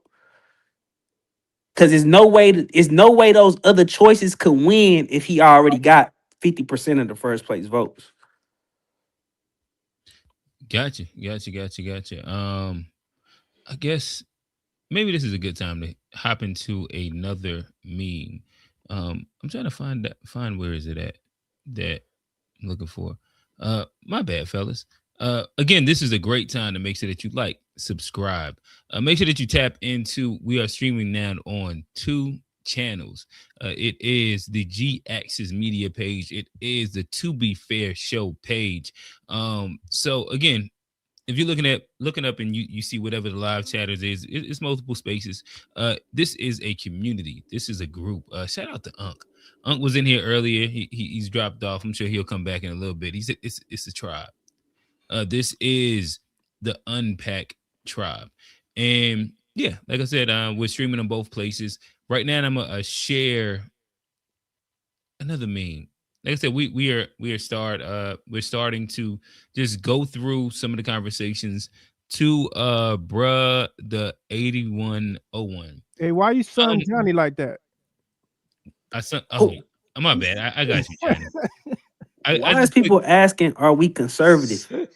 We conservative in some ways, and we not. No, we fair. We fair. Steve, you're not conservative about Oh nothing. no, I do not.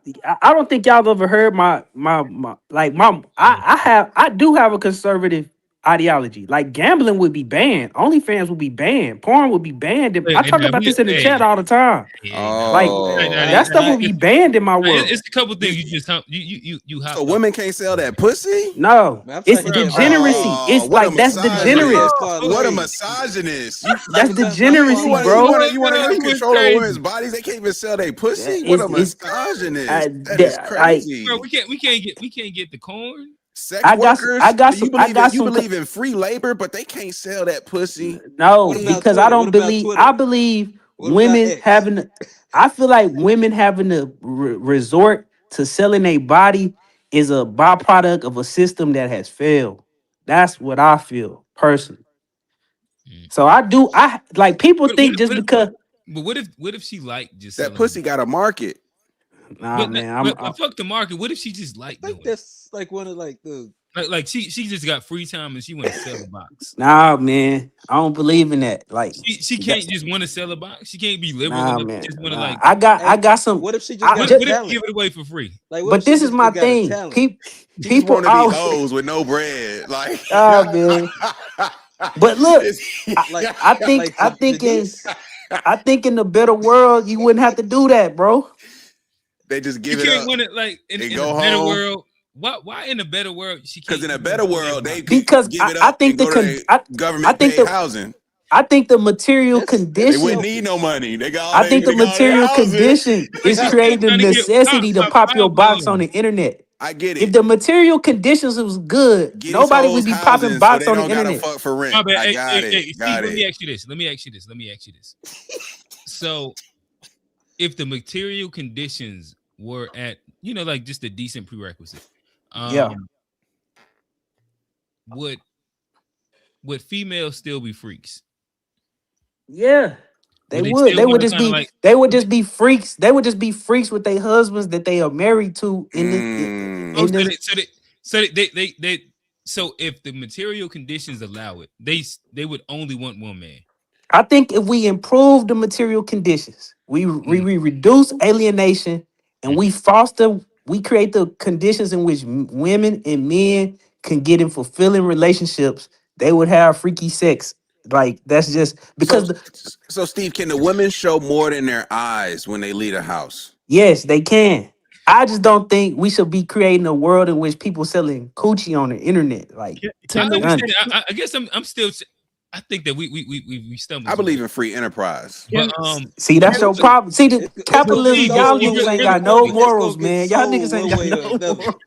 But Steve, I don't dictate others' morals. That's all I'm saying. It's your body, it's your choice. That's what I believe. So Steve, in general, you think that females only want to get popped by more than one guy because of the material conditions of the world? No, listen. Let me backtrack because I've made this point. I made this point many times. I think the market has a way of influencing. Niggas want to pay the people. And also, hey Steve, don't ignore my dog, Bruddy 8101. He's actually yes, they should, bro. I already said they should be able to vote. They citizens. They should be able to vote. Yeah, I've already said that. But I'm just talking about and this is. And for women, it's OnlyFans. For men, it's gambling. It's just some things I think are a net negative on society. You ain't hit that 6 I feel. Listen, I'm not for gambling, but if she want to be a freak with a camera in front of her, I ain't stopping. See, look, y'all. That's why the movement. That's why the movement can't get nowhere. Let me gamble if she can be on OnlyFans though. If she want to bust that thing open for free. If you don't have no problem with that, why can't she not make a few dollars? So it could be for free though, Steve, right? It should be with your husband, your significant other. Oh, you really? So Steve, what? So she should say that thing like a. Should she have like one of them I'm belts? not. Look. I'm not saying I don't believe. Chastity belts. I believe Steve, it. I believe are you talking about arranged marriages? I believe people should have casual sex. I believe people should have free. But I'm talking about the commodity. Look, I So think Steve, she can have more than one body, then, right? she can. I'm talking Yeah, about the more than commodification of sex. I'm talking about the commodification of it. I don't have a problem with sex per se, but the commodification of it is degenerate. No, Steve, I disagree. can I ask you something? Steve, Look, can I ask you something? Yes. You said that gambling is a problem, right? Amongst men. And sex is a problem amongst women as far as in that right there. But aren't you taking a gamble when you marry a woman? No, that's not a gamble. Yes, you are. Yes, you are. Yes, you are. Yes, you are. Yes, you playing the lottery. You might as well play the lottery. You might as well buy some scratch offs. That's the biggest gamble you ever gonna do in the life. That's a gamble right there. Come on now, Judge Mathis' wife divorced him. They've been married 39 years. That's a hell of a gamble right there. Look. I just I'm just saying. Look, that's her box. She do what she want to. You know what I'm talking about? And it's the oldest, you know what I'm saying, job in the world anyway. You know what I'm saying? As far as what you saying don't sell it, but you get married. A lot of women that's married is married because the man giving up money. That's just legalized prostitution. So what's the difference? You're gonna have to buy it one way or another. You're gonna have to buy it another. You're paying for it one way or another. You want to keep it to yourself. You want to have that coochie to you. You don't want nobody else to have that coochie. See, that's why nobody ain't got no Ruge, because everybody want to bust it open. But you right about that. They didn't roll the Ruge out for OnlyFans, man. See, that's what I'm saying. I'm looking out for everybody. Save a little piece of Ruge. I understand what you're saying. They do need that Ruge, though. They need that. They need that. So but hey, you can't make them wanna not do what they doing. Hey man, hold on. I gotta address some comments. Put these comments up on the chat. Put these comments. They coming for you, Steve. How is not supporting degeneracy? No. You framing it wrong, Steve. The fact that you even think selling pussy is degenerate is where we is. Nigga, it is degenerate. Selling it's pussy the commodification of sex. It is degenerate. No. I can't agree with that. I can't agree with that. Why is selling pussy degenerate? No, nobody's encouraging their daughter. Okay. It's just selling sex in general. Mark's got a term called commodity I wouldn't encourage my son to join the military, but if he do, is he degenerate? No. I think that's apples and oranges. You just said you wouldn't encourage. Just because you wouldn't encourage someone to do it, don't mean it's degenerate. Right, but you know what? Not encouraging somebody to do something is not innately degenerate or not degenerate, but specific acts are degenerate by nature. Not sex. Sex is not degenerate. Agreed. And that's what I'm saying. Like we all. I agree. Sex commodifying. Sex is not selling it for a profit and just giving your body like that's the. Yes, I feel like that would be a version of something that you wouldn't encourage. That is degenerate. I think it's risky. I think it's risky. No, I think it's degeneracy. I think you're putting your health at risk, but you put your health at risk doing a lot of stuff. Like, what are we talking about? It's not degenerate. It's sex. But it's natural. If we're looking at like the definition of degenerate, I'm pretty sure it deals with it having a negative effect on society if done at mass. So if in general everybody just had sex willy-nilly freely, we would see a degradation of society. That would be so drinking alcohol is degenerate as well. If you're doing it in excess, for sure. The idea of like having sex freely for profit would be. That don't mean you just gonna run it up though, Q. You gotta of maintain the men. pussy. You can't just go bust it down like. Hey, G, we on your You side. can't just go out there and be like, you gonna have to maintain that thing over the week. You gonna have to keep. I just think your body. Like, you gonna have to like. You can't just. It's not just gonna be free reign. It's an entry point to get in. Like if a woman is running her business, not getting beat, not getting forced to do anything that she doesn't want to do, and she's accepting that paper and going home happy that she delivered her services, that's good business. Hey, and I think the market, and I think the market creates those conditions and creates that ability, and the market pushes us towards, whatever we might say, make a lot of money or whatever the case may be. But the market is not necessarily pushing us towards what's moral.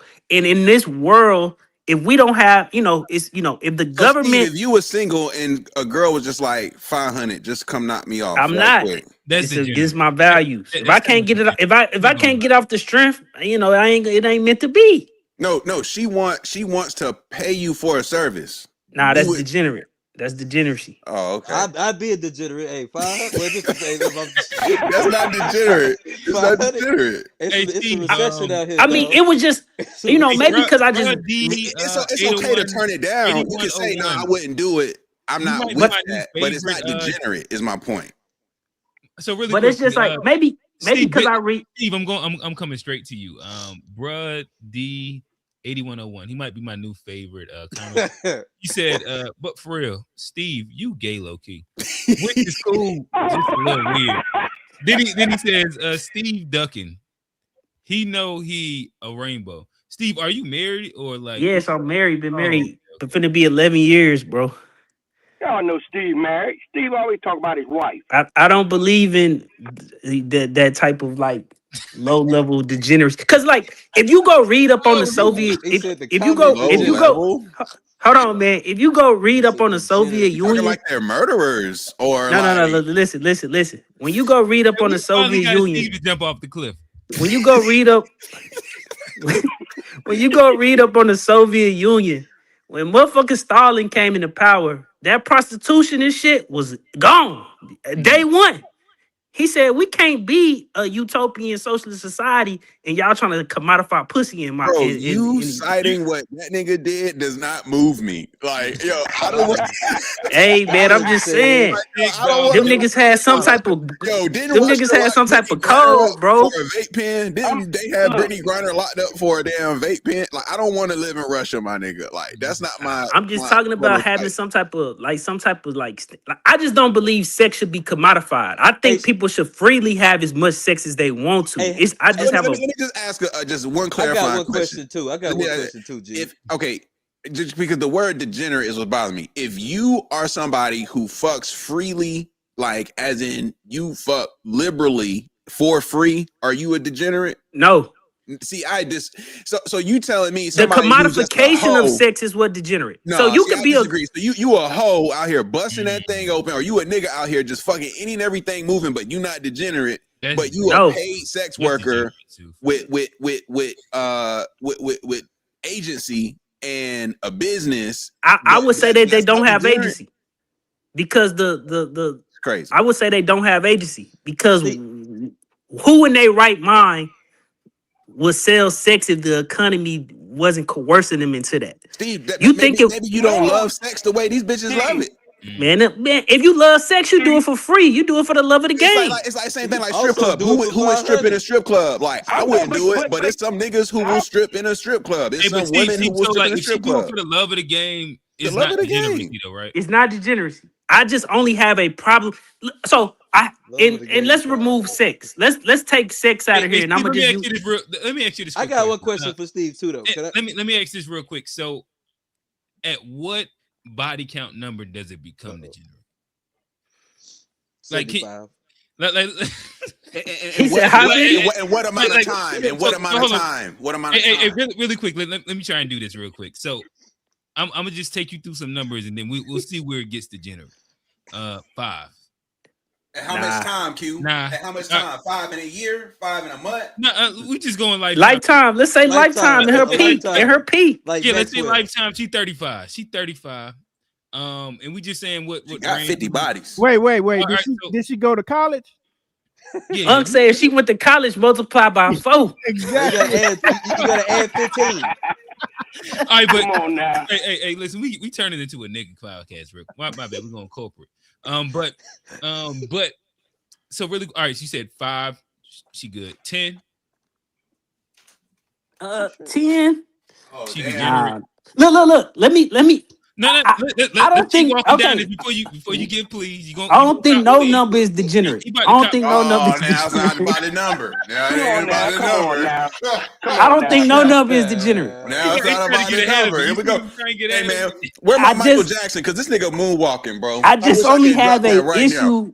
I only have an issue with the commodification of what's supposed to be, our social relationships. That's So the let me only ask you thing. this, Steve. Let me ask you But this. you, Steve, you all about the money. How can you know what I'm saying? I thought you was about that money, making that money. It's some if you stuff all is about too that far money, from you me. make Some that money stuff. about- I You would tell never me- let. He said it's supposed to be I- for the community. I would never let the money just supersede my like. It's certain stuff I don't invest in, like Palantir and that type of. I don't invest in that type of stuff. So Steve, let me ask you this. So You what missed about out. what about if she got 3 bodies, but she sold them? Degenerate.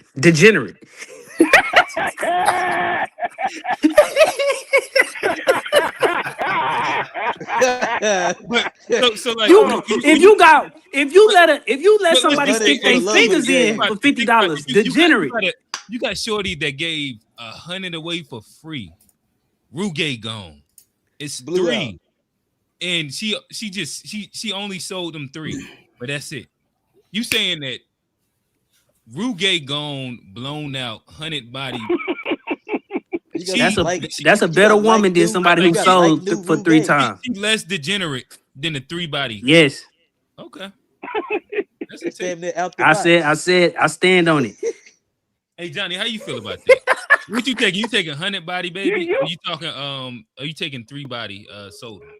I mean, I go 3. So I mean, that's like new. That's like we Exactly. That's certified like- you that's right that there. Hey man, this post game conversation. That's We certified gotta you really right talk there, about man. this, man. We gotta really talk about this post game.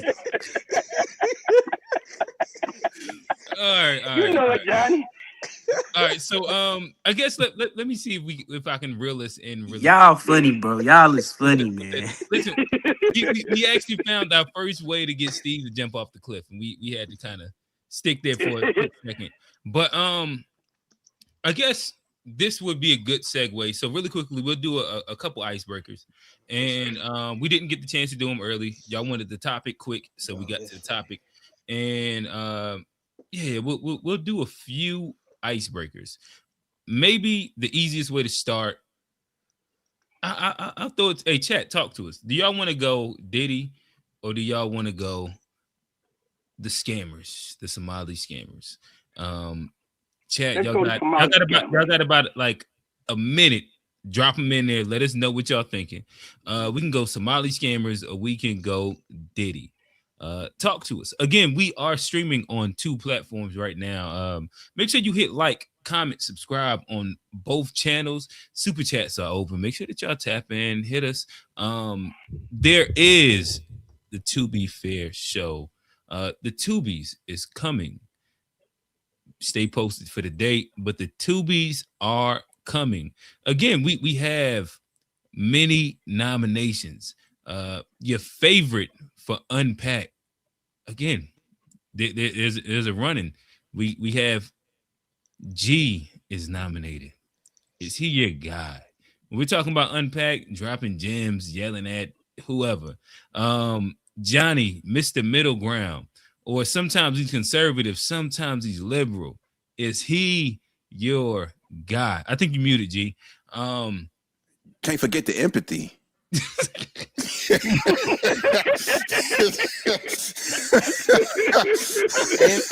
and mental health. Hell nah. G was on here talking about he's sending the 6-year-olds to work at one point, man. Yeah. Hey, no, that's a fact. That is a fact. Again, A Black is not here, but your favorite Pan African in a tank top, A Black.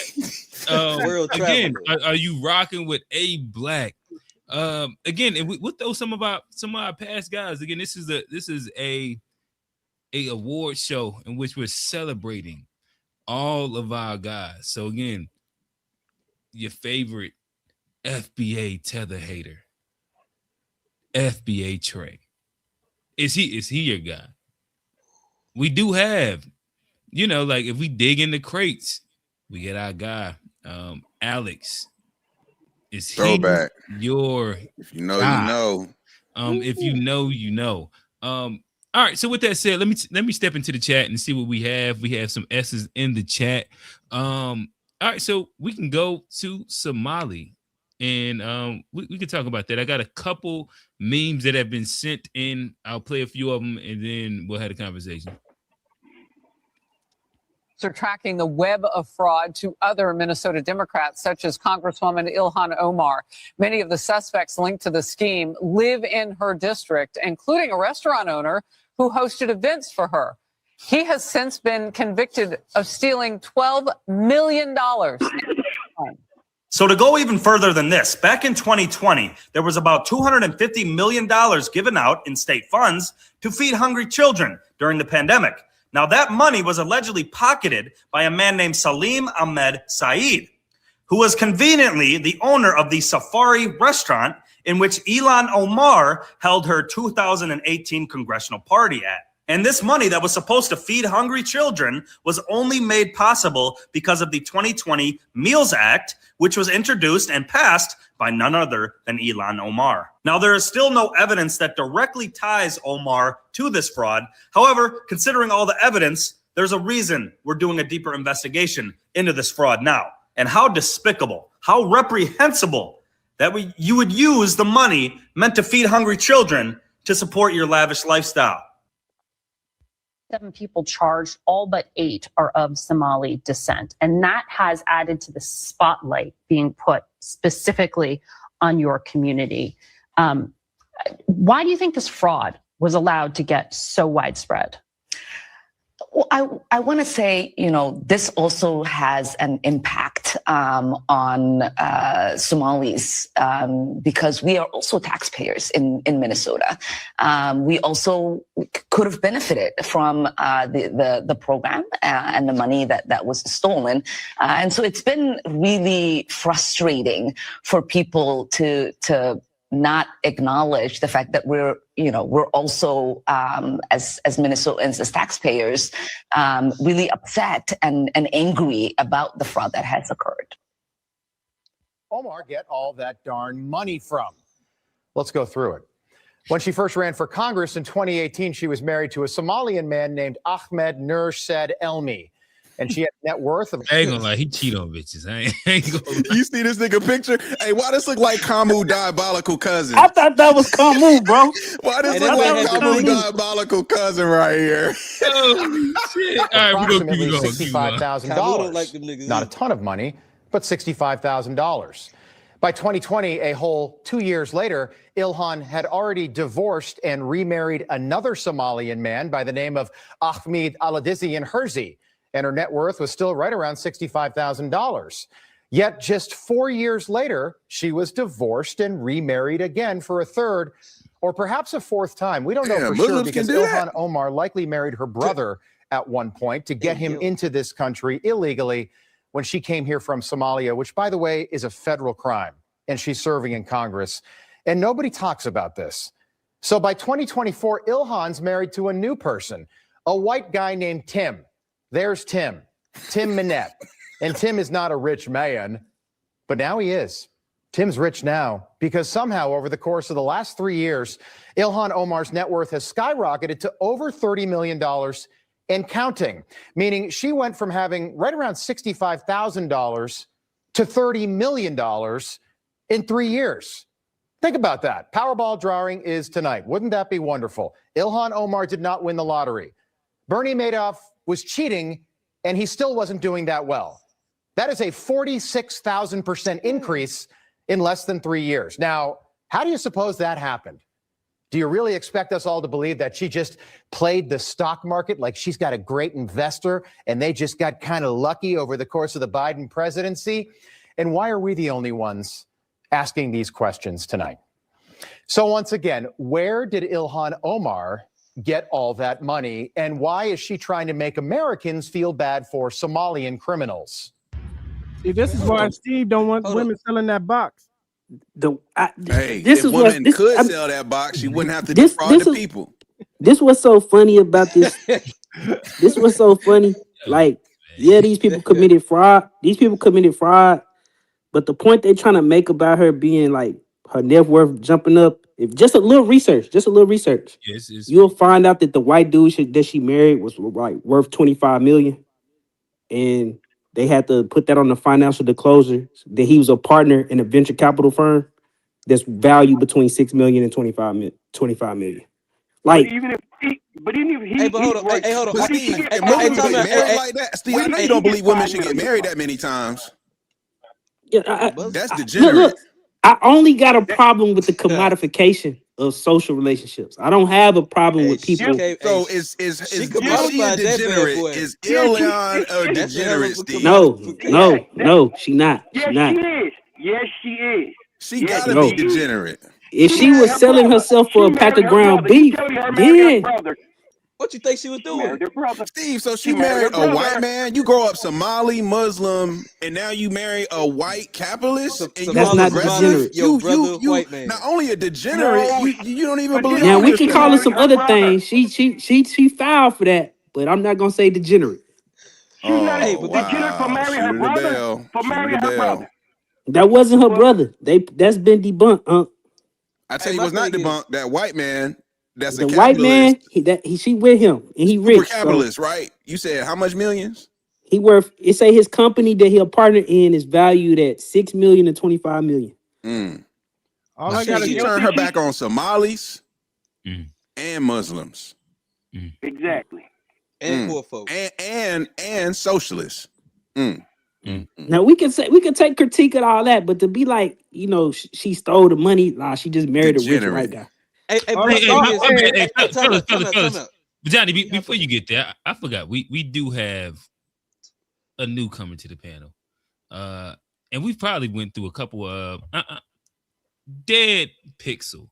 I'm gonna welcome you to the panel, and I'm not sure when you added to it, but I'd love for you to give your POV on whatever you would love to give your POV, and we'll kind of respond to you.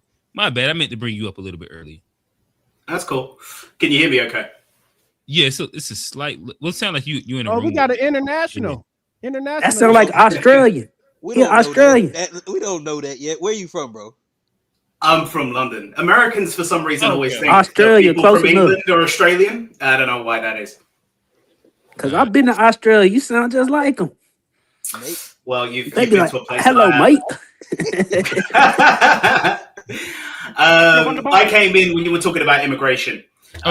You've since talked about OnlyFans, and by the way, Steve, I completely agree with you, so I'm going to back you up on that.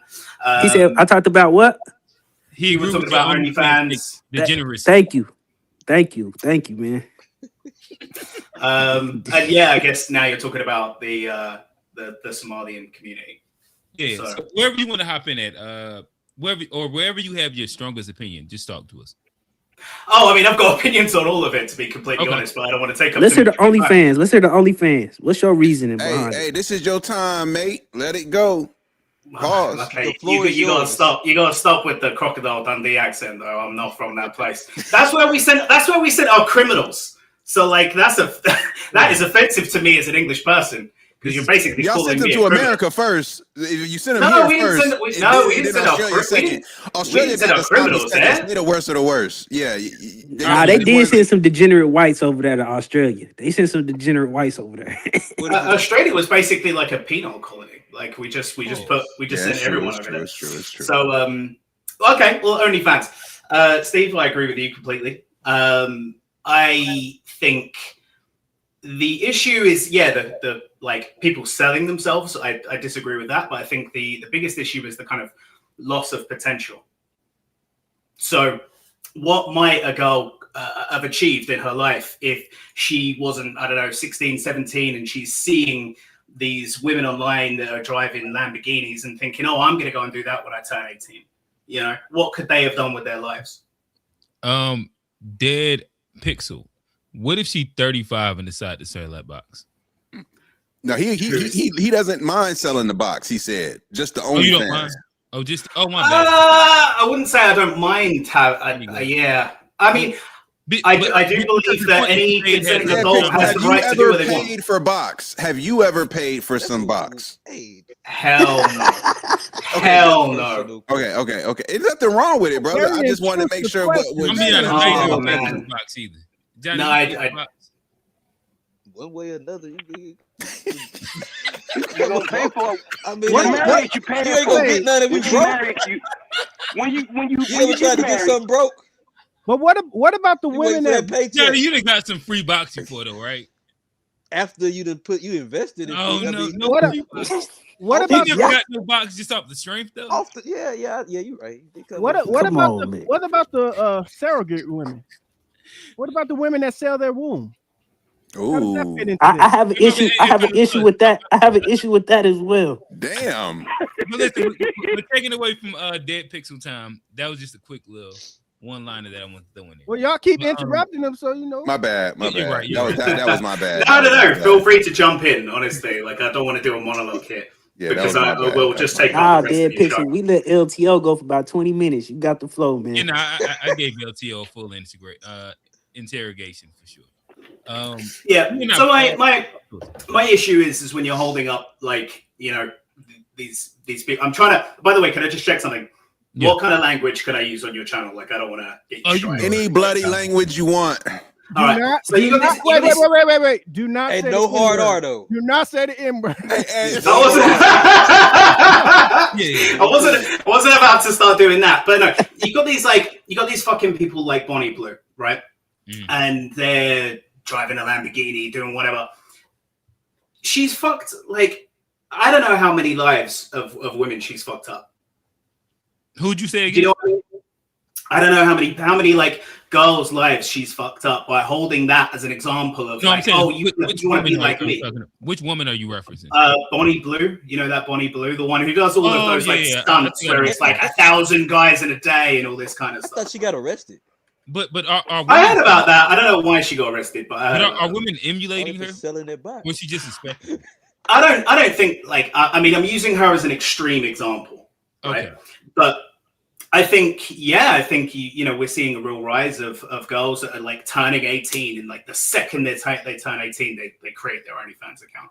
Now, like you're not going to go and do anything serious for the rest of your life now.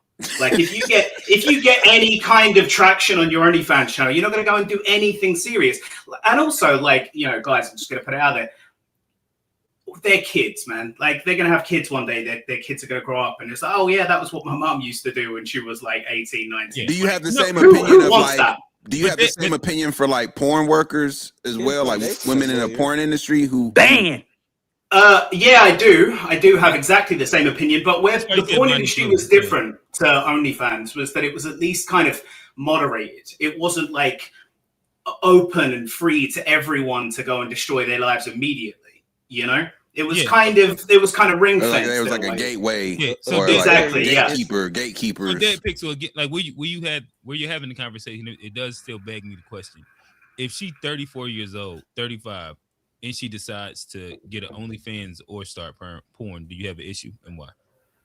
Look, I don't so much have an issue with any individual person doing what they want to do with their lives. I think everyone should be free to go and do what they want. What I don't like is the kind of normalization of it as a practice. Okay. I can agree with that. In the market, pushing people towards those avenues. The market is pushing people towards those is legitimate avenues in order to make money off of it. Like there's a problem with that. Steve, we in America. It's the problem them doing it. Everything. The conditions. And then I think it ruins the perception of young. Like you heard a lot of these incel red pill dudes.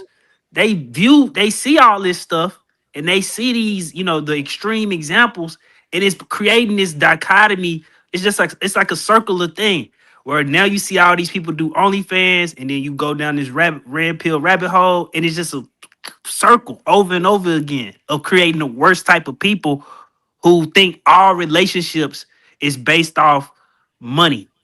And that's why I say the commodification of the social relationship is what I have a problem with, because I think it leads to us being inadequate people. It leads to us being. But fucking for free, don't. Are you blaming like Fucking OnlyFans for the no, rise? because if a woman chooses to fuck you for free, when people first got married, You're women right. were getting married to but men. think about this: so if the a man woman, taking care of her, but which think meant about that this: it was all about the money. It was if all a about woman, if he couldn't take care of her, she wouldn't have married him. that's very And different than dowries and saying. all that stuff like that. Is money always about any of it? You know. But that's If a woman- that's very involved. different than removing even like OnlyFans even removes the aspect of like there was still a courting process. There was still a thing of me talking to the father. There still was a thing of me. That wasn't just like, oh, I show up with the biggest Don't wad marry of the cash. damn OnlyFans. Like, It, and I'm just using OnlyFans for stand-in off for like this type of, you know, this kind of transactional nature that we got between Hey, man y'all, and women. can we hear the rest of what Dead Pixel has to say about immigration and all that other stuff? I mean, Man, well, John want to talk about that. We see what we gonna have to do an episode on this, obviously, because Clearly, this. yes. I didn't know that this was as much of a hot button. yeah. But sex work. That's gonna be the next. We have to unpack that sex work Next pause. week. I like it. All right. Dead Pixel. So Dead Pixel, because you over in London, like, and there's a big similar conversation as it relates to like Eastern Europeans. The Brexit recently happened. There seems to be some regrets as it relates to Brexit and potentially. Oh no. So There's no regrets. I don't know where this narrative comes from. So are you pro Brexit? Were you like, do you agree with some of this rhetoric from a UK perspective as it relates to immigration? I'm curious to hear from that. Okay, so it's a little bit complex. So I didn't vote for Brexit. I didn't vote to leave. But if they were to say, hey, we can vote on rejoining the EU right now, would I vote to say yes? No, I probably wouldn't. There's this narrative online for some reason that the people of the UK really regret Brexit and that it's like destroyed the country and all. It hasn't. Like, I always hear this from like people that come from abroad. To be honest, I just feel like it hasn't really changed anything. Like, life here feels the same. What has changed in immigration terms is where people are actually coming from. So we're getting a lot less European immigration, and we're getting a lot more kind of Pakistani, Bangladeshi, Somalian immigrants. So immigration has, like, if you actually look at the statistics for immigration, they're getting higher than they've ever been. But that's because a lot of people from the EU are actually leaving. So a lot of people from the EU are leaving, less people from the EU are coming, and more people from outside the EU are coming. So it's changing the landscape and the culture of the country quite a lot. And I think that's really the only, when people make kind of economic arguments about Brexit, I sort of feel like these things are temporary, these things can be fixed over time, but the change in culture that's resulted from it, that's going to be something that's a lot harder to solve. Hey, Dad. So you saying it's made the country like noticeably more diverse? Yeah. To that point, they say that the most popular name in England for the first time is like Muhammad, I believe, was like a statistic that came out recently. But I don't know, Dad Prez, if you can talk. It's been that way for a few years. That pops up once a year, like they do a survey or whatever, and it always kind of makes headlines. It's an interesting fact, but it's not exactly like as telling as you might think that it is. The difference is that the Muslim population, they name their children Muhammad a hell of a lot more than the British people name their kids John. So they're just they're just choosing from a much smaller pool of names. So there's always like 5 different versions of Muhammad, and they tend to pick from that. Like, there's so many Muhammads. So yeah, so it's, do you know what I mean? Like, it's a true statistic, but it's not exactly like what it sounds like on the surface. And but like in response to like, I guess the changing like how do people feel over there in UK with like we are. Sorry, just to jump. We're massively heading towards right-wing politics. Massively, not just in the UK, but all over Europe. Over Europe, right? All the nationalist rhetoric it's like it's gaining traction everywhere. And it's based on like the immigration coming from these certain places. It's in response. What I think it's like a lot of things. It's not actually so much the Somalians, but it's also like the Bangladeshi community, the Afghan community. They're doing loads and loads of stuff, particularly around COVID, when there was like, we had a very different time during COVID than you guys did, as I understand. We had, do you know what the furlough scheme was? Do you know? No, enlighten us. Okay, so the government didn't want employers to lay off their staff. So they said, like, put them on furlough. So you're kind of putting your employees on pause, and we're going to pay like 100% of their wage. So basically that kept the employment, like the unemployment level, basically the same. It didn't really change because everyone was just kind of put on pause. So you had a bunch of people that were kind of creating fake companies and creating fake members of staff to claim wages for people that didn't even exist. That's the British PPP loan. We would have ran that up. They would have ran that up in Atlanta, boy. Yeah, we had. They already got the LLCs. You know how many ready. LLCs got created when them PPPs hit? Oh my! Nigeria went crazy with that one. Them Nigerians. Yeah. So there's a lot of that sort of stuff. But like in terms of kind of, I mentioned about how we're swinging to the right. The pendulum is swinging so fast and with so much power to the right here. I talk to people about this a lot. Like, I feel like we've been very kind of center and left for a really long time, and all of the kind of woke stuff that's been happening, and now there's such a reaction that we're swinging way to the right, and I feel like we're actually going to end up too far right as a result of that. Dead Pixel, let me ask you this. As we start bringing it back to what the main topic was, I know we did deter into Ilhan Omar and conversations like that, the Somali. But what is your general take on? Are you familiar with Nick Fuentes? I imagine if you tapped into this, the algorithm fed you some Nick Fuentes. What is your take on him, just as a person, or his politics, or him as a person and his politics? I find him quite a contradictory character. I feel like he says a lot of things, and then he'll do a show, and then he'll kind of say something that kind of differs from that point. I think I don't agree with everything that he says. There are a few points, and I'll try to think of one sort of specifically that I can kind of talk about. I was going to ask, like, what are 2 or 3 points that he has that you specifically agree with?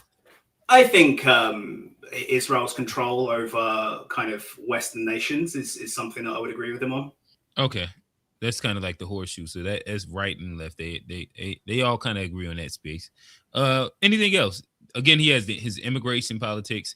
He has his race-based politics. Do you think women should vote in England?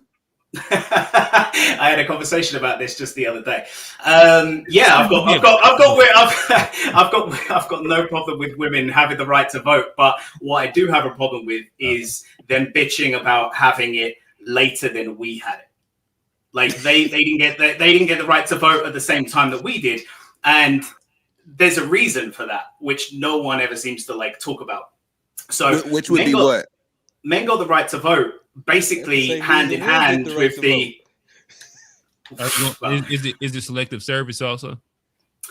So when basically what you would call doing a draft, like when the draft laws came in over here, it basically came hand in hand with us having the right to vote, like just any man having the right to vote. So it was kind of like, look, we're going to send you to war, but you're going to have a vote on like who the government is that sends you to war. Now, because women weren't being drafted, they didn't get the right to vote. So the government, I guess, just felt like, well, we don't need to appease you in the same way that we need to appease men. We need to give men kind of the feeling of some power in the kind of system of democracy in a way for them to kind of support sending them to whatever. So Dead Pixel, just again, quick history lesson for me so I can understand. So for y'all, when did the right to vote start? I'll have to look that up, but I think it came in just before World War One or just after World War Damn! So like most people over the entirety of England or like Europe weren't able to. I guess you're Britain, right? Able to vote. They were monarchies. That's wild. Yeah, I mean, we still are a monarchy. Yeah, they got the So queen. in general, like most men didn't have. What do y'all even vote on? Anything to vote about. I tell you what, I'll look it up quick. I mean, they can vote now. I mean, the monarchies, for the most part, They vote for the prime minister, right? Yeah, but the monarchies is mostly they have zero power. Like they still exist. That Pixel got a loud keyboard. I ain't gonna lie. That's that gaming. That's a gaming. That's a gaming. That's one of them gaming ones. Yeah, that's definitely a gaming one. It's not gaming one. Everything. So it was 1918. We got the right to vote. 1918. So like that was at the beginning, or that was the end of the war. So basically, you trying to say women have no responsibility for colonialism? So for 1900 years, they just. I mean, we did quite a lot of that before anyone had the right to vote. So, like a lot of that happened before even men had the right to vote. The king did. That's why. Who was in charge? Was it a woman in charge? Said, "Hey, look, that wasn't us." Queen Elizabeth. But I mean, we've had kings and queens like all throughout that. So. So really quickly, what were men doing in the 1805? I'm gonna just give it a random date. So if you wanted to change some shit, you just had to like chill out and just shut up. Pretty much, yeah. They got shipped over to the U.S. What are you talking about? They was the Quakers. They said you on the get your ass on the boat. Get your ass on the boat. They got shipped over to Australia. I think I think a lot of. I mean, I don't know, but I'm just going to kind of speculate that I think a lot of that probably fed into it. It's like you're taxing the shit out of me. I don't have any say. I don't have any power. I'm going to go over to the new world. You know. Well, I guess that is like the taxation without representation. That's exactly it. Yeah. I get that Pixel. My question would be: was there a fight to get that right to vote, or did they just like, hey, y'all been fighting long enough? Here you go. I imagine there's like a big like push for people to get the right to vote in England, I imagine. Like a feminist movement type thing. That's I'm just say it that way, but no, I'm just gonna say I don't know. I don't want to like guess or kind of give anyone the wrong impression or anything like that. But how did we've had that's crazy. It sounds crazy in America. We've had a lot of political strife here. Like we have a thing every single year called Fireworks Night. We used to call it Guy Fawkes Night. And does anyone know about this? Have you ever seen the film V for Vendetta? Once. You ever seen that film? I've heard of it. Okay, I've seen it when it first dropped. That joint was like 20 years old. Yeah, V for Vendetta. That's a good movie. Good movie. Good movie. It is a good movie. Yeah, it is. He said, yeah, he didn't take enough people out. If you ask me in the movie. Oh, shit. So his mask and his character. Revolutionary Steve. So his mask and his character was inspired by a guy called Guy Fawkes, and what he tried to do is he tried to blow up the English Houses of Parliament. So he basically snuck barrels of gunpowder into a cellar that was underneath, like basically the equivalent of your Senate, I guess. And he tried to blow it up. And every year, what we do is we build an effigy of him and we set it on fire. Every single year we do that. So like we still remember praise of him, or like as in saying fuck him. No praise of him. No, we just build a man out straw that looks like him, and we set him on fire every single year. Hey, Dead Pixel, do you know what pause mean? Sorry. Like so over there, do y'all have a term called pause?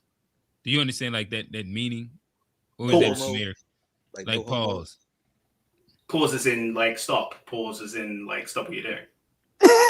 I don't know. I don't know if this is an accent thing or like no, it's not an accent thing. So it's like when you said Guy Fawkes, I thought to say pause, but I ain't. Yeah, that's a pause moment. That was definitely. It's like when you say something it sounds zesty, but you didn't mean for it to sound zesty, so you say pause. So like over here, I ain't never heard nobody use the term guy fork. It's No, that was his name, Guy Fawkes. Okay. So it's FAWKES. That was his name, Guy Fawkes. Yeah, Guy Fawkes. So right, okay. So I'm getting a little bit now because I come in here and say we have Guy Fawkes night. Yeah, that sounds crazy the wrong when way. you said that. Yeah, guys. Yeah, that I was sounds about to crazy. never come to London. Sound like you saying guy fucks. I was I about thought to you never go to saying London. guy fork like a fork and a spoon. I was like, a guy fork? That's kind of weird. Like what? Like. Well, I ain't never heard nobody call his shit a guy fork. Also, I don't know. I was just listening, but yeah. Just going back to your question, just quickly. Yes. I would say some of his points on immigration, I agree with. I don't know what everyone else here thinks about immigration, but I think that well, what is the part? Yeah, what is the point that you agree with him with immigration? Well, I mean, again, it's a little bit difficult to answer because he does contradict himself. Okay. But I have seen clips recently of him basically saying that he's not against all immigration. He's against kind of mass immigration, and that's the sentiment that I share here. And that's the sentiment. Okay, that I think a lot so of you're people not in Europe share. Are you specific in the idea that you're for? Because this is a point that he has. He has a point where he says that he is for European/white immigration, and that society should be primarily white based in general. So that this is like his take on America. But immigration that he would most like would be those from European countries, and from the countries like whether you say Somalia, again we spoke about them, or Mexico, or like we could say the Caribbean, anything like that. He is way less favorable of that because He wants a black quota. That's what but yo, Q, here's where I will shoot like England and other European countries a little bit of bells because they're actually European versus like America, which is different. This is where I say I could kind of understand the logic. Not saying it's right or wrong, but I can understand the logic there versus here. You gave him bail too early. We wanted to hear. My bad. Yeah, Dead Pixel, talk to us. Yeah, so that, I guess, is one of my biggest issues with Brexit is that it changed. Like, I'm not against immigration. Okay. I am against mass immigration. So, like, we've had times in our history where we've needed immigration to rebuild after World War II. We really needed immigration. So we basically had a bit of a kind of an open invitation to kind of countries within the empire to come to England. Okay. And that was kind of to everyone's benefit. Everyone got something out of that deal. And then basically around the 90s, things just went completely insane. Like the levels of immigration became completely unsustainable. And where do y'all have heavy immigration from? We have a lot of Romanians. We have a lot of Bulgarians. We have a lot of so I guess as we pause right there. And we use pause in different ways, but I understand it now, so I can pause. Bro, so y'all don't look at Romanians as European? They Eastern Europeans. They're not English. Romanians too. They're not English. So that East versus West thing is a real thing. So it's like I'm saying, like the Anglo-Saxon way of life is not the Eastern European way of life, and the cultures aren't the same. Let me ask you this real quick, Dead Pixel. So what's the difference between an Eastern and a Western European? I mean, that's a very expansive question. There's a lot of differences, but I'm not necessarily like trying to pick on like Eastern Europeans. But all right. So again, I'm like a very blank canvas. Just give me some, like, if I was to just scroll Reddit or something like that, what are some of the differences that we would say? You can drag a little bit if you want to. Okay, so I'll give you culturally if you juxtapose the cultures. Okay, I'll give you, and I'm not like picking on Eastern European here. I think all immigration, I don't really have so much of an issue, but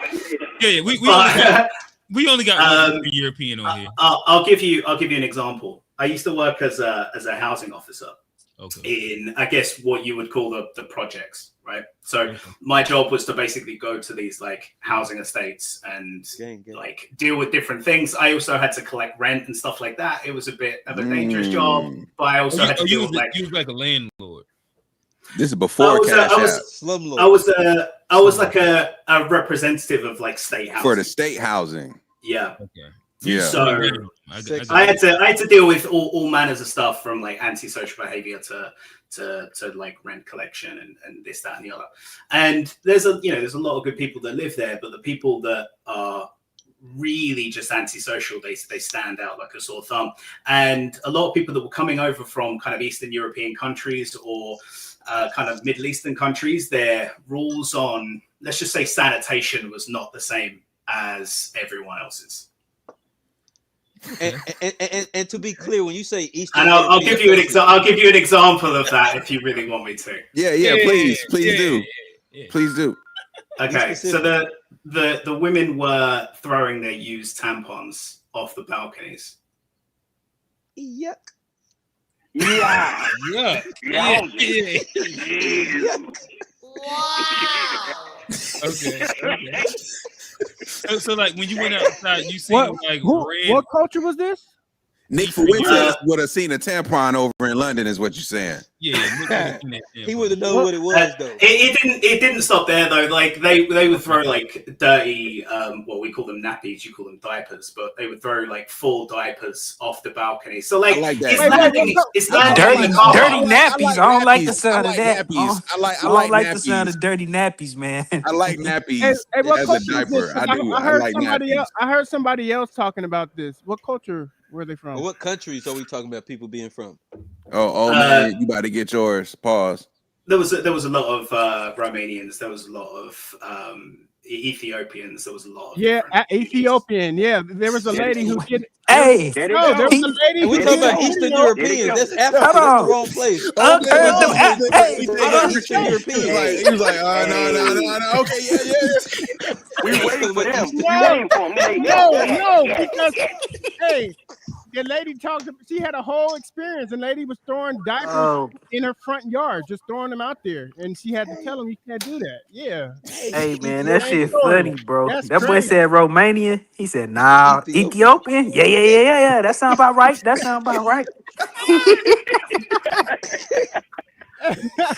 But like Africa. I got a question. Who is the Nigerians of the Eastern Europeans? That's my question. Who is the Nigerians? It's got to be the Polish. It's got to be who the Nigerians of the Eastern Europeans? What do you mean the Nigerians?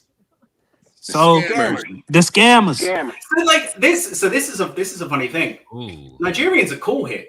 Yeah, exactly. I honestly, like, when I think Nigerian, I don't think scammer. Like one of my like best friends years ago was a Nigerian guy. And yeah, they're cool. Like this guy used to sit next to me called Moses. He was a Nigerian guy who was about 70 years old. And I don't think I've ever met anyone with stronger morals than him my entire life. He was such a genuinely good guy. Yeah, I had a lot of respect for him all along. So yeah, the whole kind of Nigerian scammer thing is just not. So who are the scammers of the Eastern Europeans though? The Roma, the Poles. They call them the Gypsies. I don't know if I can say that, but there's a lot of Lithuanian scammers. A hell of a lot. Okay. So now we gotta know, avoid them. So Luca, you on the watch list? I think he's Slovenian. He's Slovenian. Oh, my bad. Hey man, don't disrespect Don Luca like that, man. And the thing is, when they get caught scamming or committing fraud here, they just leave and just go back to Lithuania. Hey, Dad, I have a question to ask you. I don't know when you're going to come back on, and we talk about a lot of topics over here. You in your history, when your people came to the Americas, on your dead who did they see? In your museums, what did those people look like when they came over here? You don't know shit about no FBA. What do you mean? Because that's not my history. Because my people didn't go over to America. Nigga, like, bro, they got to America. They were like last on the Let him. You're not from England without anything. Yeah, they don't got how they. You're not from England. Let Dead Pixel answer how. Yeah, I'm from England, but we don't have any connection to like You guys want to teach about the war that you guys had over here? No. Yeah, they lost. Nigga. They lost. Why That's would they what I'm saying. teach They that? don't teach wars that they lose. That's what I'm saying. That's not even a narrative over there. They only focus on the shit they conquering still. You think I'm about to replay my lowlights for like the next 400 years? Hell no. We focus on World War II quite a lot, yeah. Where we were allies. Yeah. Yeah, but I mean, you guys showed up late. Like, we fought that on our own for a long, long time. Well, y'all get y'all ass. Yeah, but y'all were the ones because it won our fight. I mean, you're right. It wasn't our fight, and the reason, and that's how Germany was kicking ass. It wasn't our fight either. It wasn't our fight either. But you don't talk about the colonies that you had. No, it wasn't. It wasn't. Because as they started to move further west, ultimately you knew what was next. Like if they gained too much ground on the mainland, they coming after that island next. So that's not true. The former king of England was friends with Hitler. Real talk though. You guys never talked about the colonies that you had in the Americas. No. Dang. They lost them. They don't. It's like because you got to think. Just to like finish that. Like you got to think it's a branch in history. So like my family didn't go over to America. Yeah. Like my family didn't go over to America. So like we're here and we stayed here. So it's not part of like that lineage. But you seem to know a lot about Australia and the connection to you guys in Australia. But the connection to you in the United States, you guys just don't even talk about it. I mean, I know a little bit about it, but if you're going to ask me what's in the museum, there isn't one. Damn. Gotcha. Let me ask you this one. Again, we don't get a lot of people from England. We do have our weekly South African brother, but again, as we're talking about Eastern Europeans versus Western Europeans, my question is it more extreme the colder the weather? More extreme. Yeah. Like over here, we have this thing where we be like the cold weather whites. They kind of like become a little bit more extreme. Like the Russians, they like a little bit like when they over here. You know what I mean? Do y'all look at it like that, or is it like different? I don't know. I mean, I've never really thought about it that way, but I guess you could say that. Yeah, like we have like the people in Scotland, for example, they're further north than we are, and I think they're seen. Yeah. Oh hell yeah. They're seen as like a harder people, I think. And I would probably say the same thing as like Lithuanian people as well. Okay, so like the colder the weather is like the harsher. I tell you right now, if you go into London thinking that's good weather, you came from some shit ass territory. That is for sure. Hey, I got a better question. Dad, when you look at the panel members, are they African to you?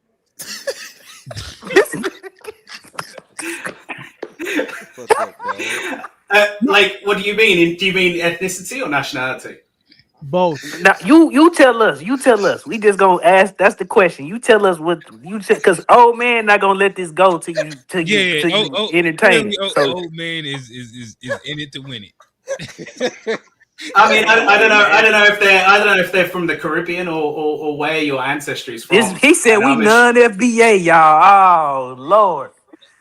When you look at them and you heard the panel, turn your camera on, Steve. Does it say Africa? Let me ask you a better question. Let me ask you a question, old man. So, Dad Prez, if I was walking around in London with this garments, would you think I was like African, Nigerian, Caribbean? Would you even think American? If I saw you on the street, I would immediately think American. Yeah. Does that help you, old man? Hey, I don't know, G. You kind of look Ghanaian. G, you kind of like Ghanaian, bro. You kind of look like you from Ghana, bro. I got it. This is my final one for Dad. This is my final one. Oh yeah, you look like you from Ghana, bro. Dad, are black Americans African to you? Was that a question to me? Why would he? Why it don't matter? Let him answer, damn. He don't even know about the colonies. And I know. That's why it's important. So sorry, repeat the question for me. Are black American, when you say, okay, you know the difference between someone, are black Americans African to you? From what you know about us? I mean, if someone calls himself African American, I'm going to say that they're an American person of African ancestry. But I don't think I quite understand what your question is, or like what you're trying to like get. That's what I'm saying. Yo, oh man, you They not even having. Oh man, they not even having this conversation over there. I don't want the context to be clear because I want an honest response. That's why I don't want the context to be clear. He's black as synonymous with the term African. Like he's like I said, like over there, but they don't even really talk about it doesn't translate. I got a better one. Because you can relate. And the Australian Aboriginals, are they African to you? Australian Aboriginals? No, they're not African. Okay. He knows that because he has a connection to Australia more than he does here to America. So that's why I asked him that. Okay.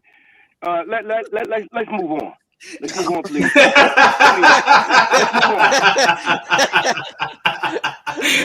Hey man, y'all funny, bro. Y'all funny for real. You trying to find his Ethiopia again?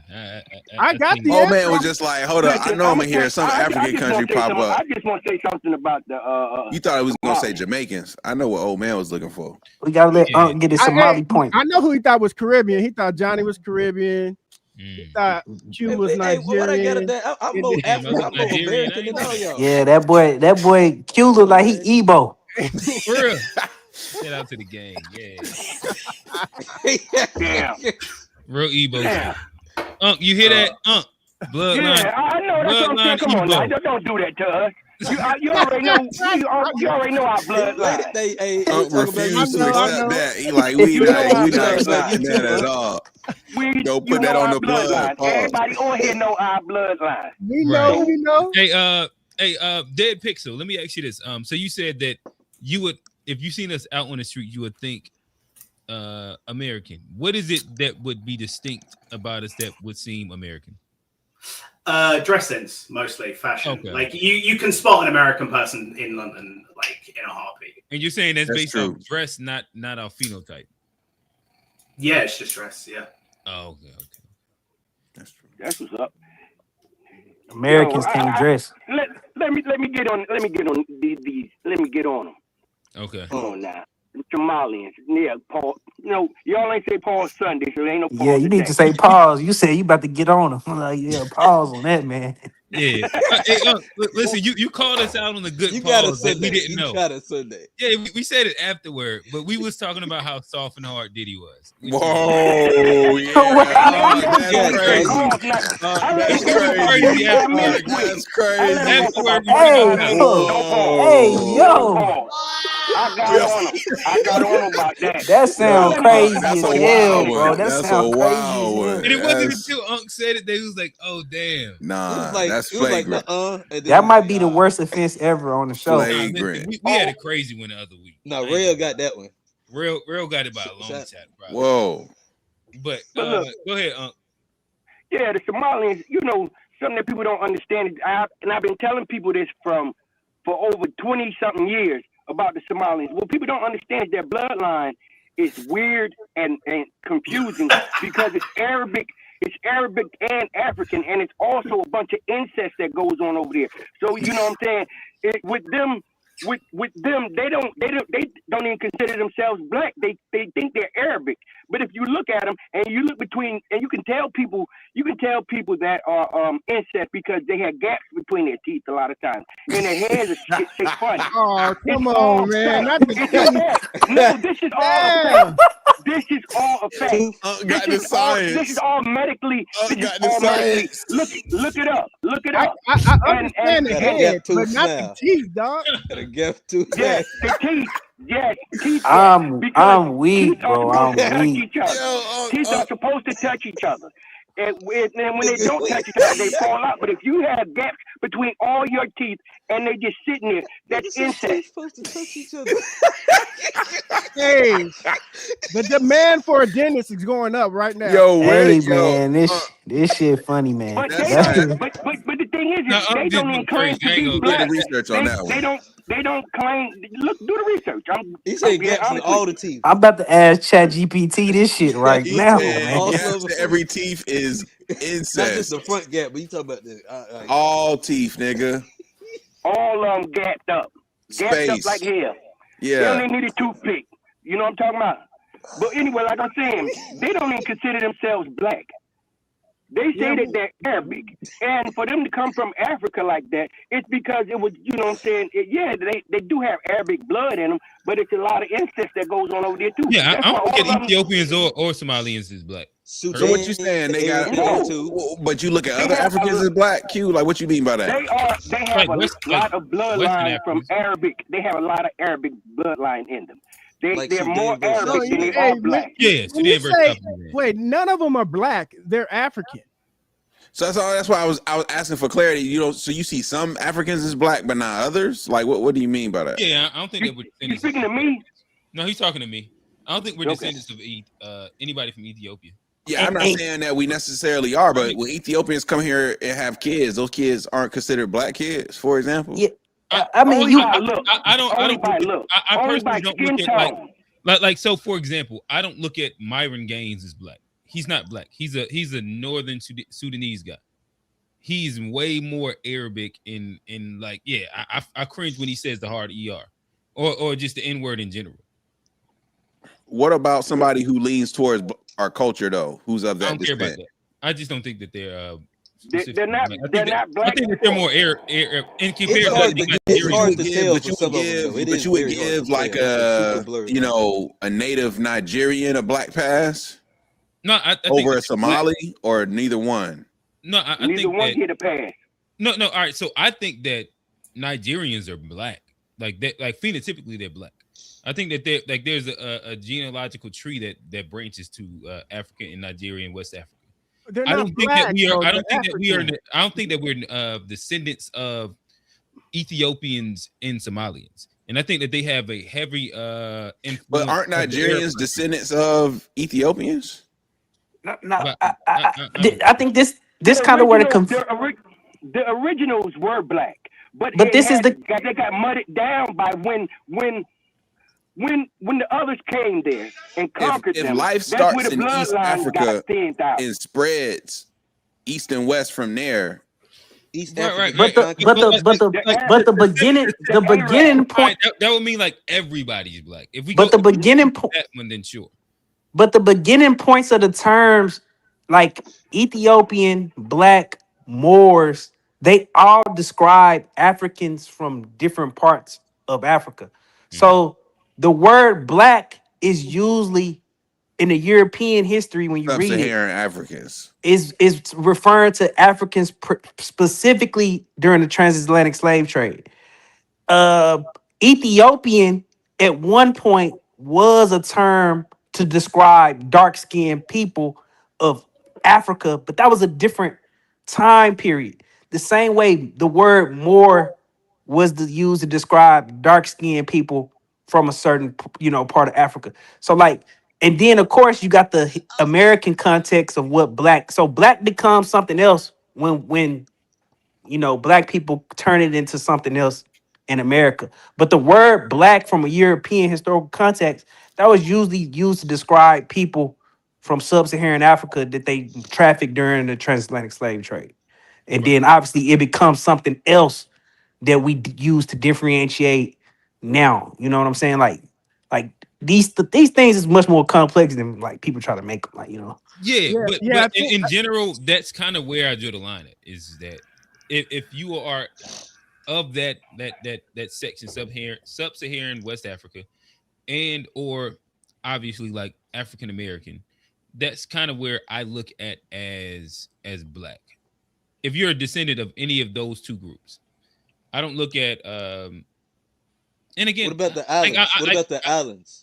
They're descendants of sub-Saharan Africa. They just was the different style. Okay, because a lot of things are mixed too. Like it got mixed in over the time. Like well, I think that all everybody to be a black American, to be a black American means you're mixed. That means you have native blood, you have European blood, you have African blood. That's what it means to be black in America for sure. Okay, I mean, yeah, for sure. That's why I said. That's why I have a said tether they're not hairline, black. y'all. That's why I said they're not black. Yeah, they're not Well, black American. they not black in the American context in which we've made black to mean now. They're But not. as far They're as not even black in their own country. no. You only become black The, here. the descriptor of We talking black about is the not. right. We don't come up with black. I think this is where the confusion is. Europeans come up with black. That's a false statement because the black has been used in other languages in many different terms. I mean, Indians have a god. Africans would not refer to God that's themselves. referred to as black. Africans would not refer to themselves You're as on black. mute, Steve. You're on mute. You mute. More I is a can- translation of black, right? I can hear Steve. So that means like I can hear Steve too. more Blacks means would black, not be right? referred to. Were not self-referring to themselves as black prior to their interactions with Europeans. But didn't more come like more means black, right? More is even the word more is not a word we created. At one point, Europeans described everybody in at one point, Europeans described everybody in sub-Saharan Africa as Ethiopian. If you go back far enough, Are you just saying that nobody called anybody black until Europeans came around? Is that what you're There was saying? no such they thing. described. There was no such thing in color to the 600. It was no such thing. Like black is the beginning of the creation of race science. Like that's where black comes out of. Now we take black and we turn it into something else. I'm saying black Americans that's have. kind of true and it's not because like there's been other words that mean black, like indigo, and then there's a like Indian from India. They have a god that is referred to as black. So it's like, But they talking about the actual color. Black is being referred to as a racial group when we talking about I know it's an what's ethnicity. happened to us. That's why I say they're not black. That's why I don't call them black because it's a specific ethnicity. But to you might not think that, but the Europeans considered everybody who they moved during the transatlantic slave trade as black. That's what the text say. That's not what I believe. I'm telling you. I'm telling you what the people who did the slave trade determine what was black. Now we can differentiate after the fact and say we want to make some distinctions now.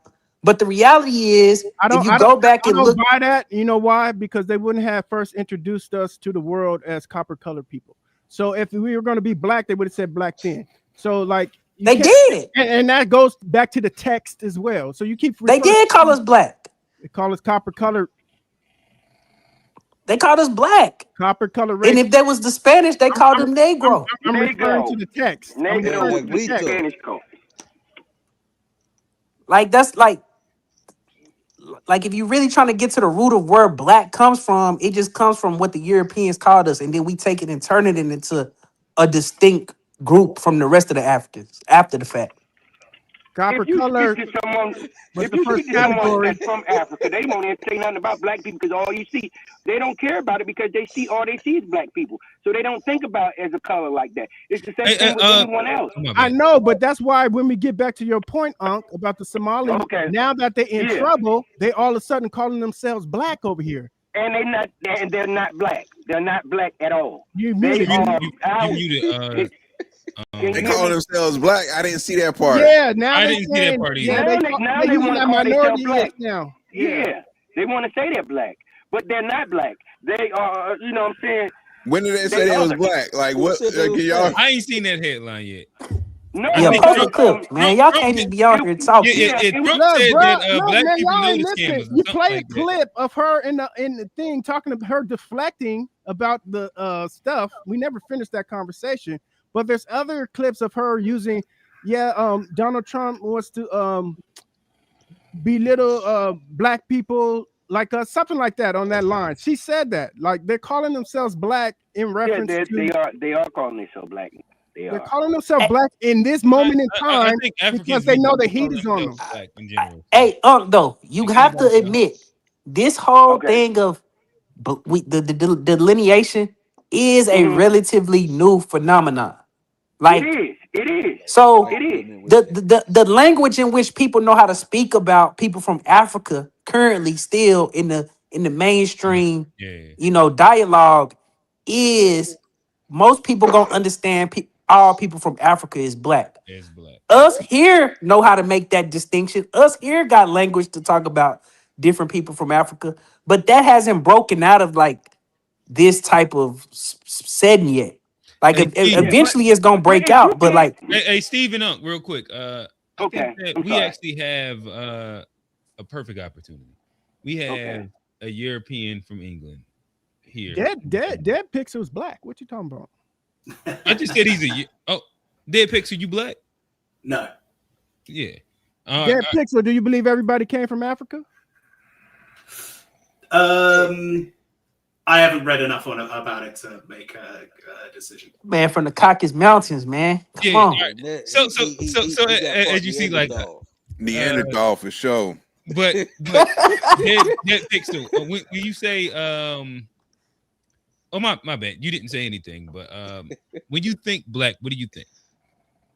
What do I think? What do you mean? All right, so like when some so my bad. So if I set the question up a little bit better, so as you're hearing us have the conversation right now, we're speaking specifically about how in America there are different variations of how people identify themselves. And in America, there's like some stickler to even the term black and how it is identified and who gets to take that label. Some people use it as a general catch-all term from anybody from the continent of Africa and or the Caribbean islands and or the American space and maybe Canada also, right? And it pretty much anybody that has any version of descendants in dark enough melanin that's not from like India or something like that. There's also a group that says that that's specific to the experience of the United States black, African American, or like whichever term we want to use, right? Here we use the word FBA or ADOS or something. Or just simply Black American. Or Black American. There you go. Like they don't have African like, Englanders, right? But then I think Steve was making the point how, in general, the identification of black and who it speaks to is something that has a history, and a history inside European colonization and identification, but a history also in being a lot more broad than like a siloed United States or like specific to just Western Africa and the descendants of them in the Caribbean or something like that. So again, saying all that to say, and again, like we don't expect you to be an expert. I think right now, and this is why Old Man has been picking your brain a little bit, because you're a little bit more of like a blank canvas to some of the questions that he asks that a lot of people have like a very, very intentional, nuanced conversations on. So yeah, right now we just asking you to be a blank canvas, and we're asking when you hear black, what comes to mind for you? I mean, first thing I'd say is I don't really understand the kind of the gatekeeping over the term, to be honest. I don't really understand why there's this kind of like, I can associate with this, you can't because of, you're from this country, I'm from that. I don't understand it. Maybe there's reasons, maybe there's not. I don't know. The thing is, the UK in general is a lot more we have a lot more racial harmony than you guys do. And, like I've got friends in America and they talk about race and I just feel like it just doesn't, it's not a thing here. Like you asked, is black British a term? Like you only ever see that on like forms that you might have to fill out, but no one would ever walk around the streets identifying as a black British person. They're just a British person.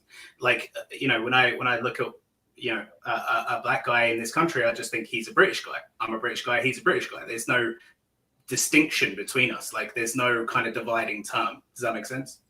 I understand. So, but using what you're saying, who would be when you think of on that form that somebody has to fill out? What are the designations? By the way, like who is the person that is filling out black British? What does that look like in your mind? Like, what is the array of people that might encompass? Like on your forms too. Like, what are the different variations that you can identify as, like British? Is it white British, black? Like, Oh yeah, what does it say on y'all form? There's a lot of them. There's white British, there's white Irish, there's black British, there's black British of Caribbean descent. I think that, like, I've seen a few times. Like there's a whole, like, I think they tried to make it as kind of expansive as possible so that everyone can like pick their individual box. So they use black in the UK as well. There's a slew of choices. So again, I guess, and so I do want you to answer the question that I asked. So when you think of, if somebody just is, if the generic form is only putting like black British and it doesn't have all those other distinctions, who do you think of that would be signing that? Who all would encompass inside that black British group? I mean, it would just be how they identify, I guess. It would just be like the Nigerians. Where would they be from? The Sudanese. I think any Eritreans. Like I think any of them, like a Jamaican, a Nigerian. I don't think it matters. So let me ask you this: Would you put a Ethiopian inside the category of black British? Probably, yeah. Okay. I had a quick question. Is this a new phenomenon since you're from there? Like, is it all these categories? Is that new, or has it always not really? been? Nah, like we have a lot more like harmony, I think, than you guys do. Sadly, like I went to, I grew up in London, so London's been a diverse place since the kind of 80s and 90s. Not to the degree that Piers Morgan says that it is, but yeah, I mean, I went to school with everyone from, like, we had so many different nationalities and so many different ethnicities in our school that no one, like, there was no kind of individualism, if you know what I mean. There was no kind of like, I'm British of this place, I'm British of this place. It was just like, no, we're all just British, we're all just at school. We didn't have that divide that you guys seem to have.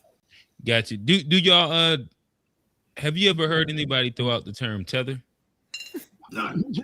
Oh, okay. Hey, What does that mean? Dad. Hey, how old are you, Dad? I'm in my 30s. Oh, you're pretty young. Too. Yeah, Welcome to the you club. same age as all of us. Hey, it sounds like Dad think of black people as friends, though. Yeah. Here go Johnny, man. Here go Johnny, man. Hey, What the hell that's supposed to mean, Johnny? Johnny just. If you know, you know. I don't even know, but yeah. Nephew. But nonetheless, I think we kind of like, our divide is based more on kind of nationality than it is anything else. So like, if I was to see, just like for an example, right? If I was to see a black British boxer and he was going to have a fight with like a Joshua white Anthony, Jake yeah, Paul. like, and we and he was going to have a fight with like a white French guy. I'm supporting the black British guy because he's from my country. I'm not going to support the white guy because he's white, because he's French. Like, so it's more kind of nationalistic than it is racial.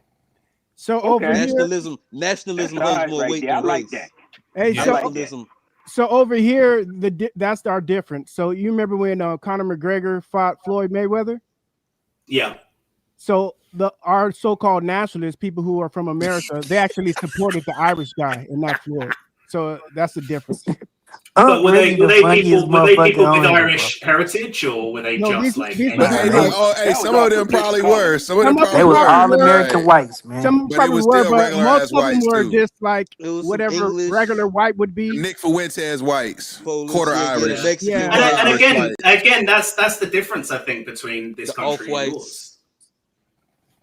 It makes good sense though, because but that's the thing with America. But that's why America can't do that, because their nationalism would have to include people like us, and they don't want us to be. We are all mutts over here, man. I don't understand, even whether you're black mutt or white mutt, whatever. Because if you look at the genetic, all of them, everybody comes from everywhere. Nobody is from really here, but we all here, and it's just skin tone thing. That's all it is. I'm a dog. I'm a mutt. Yeah.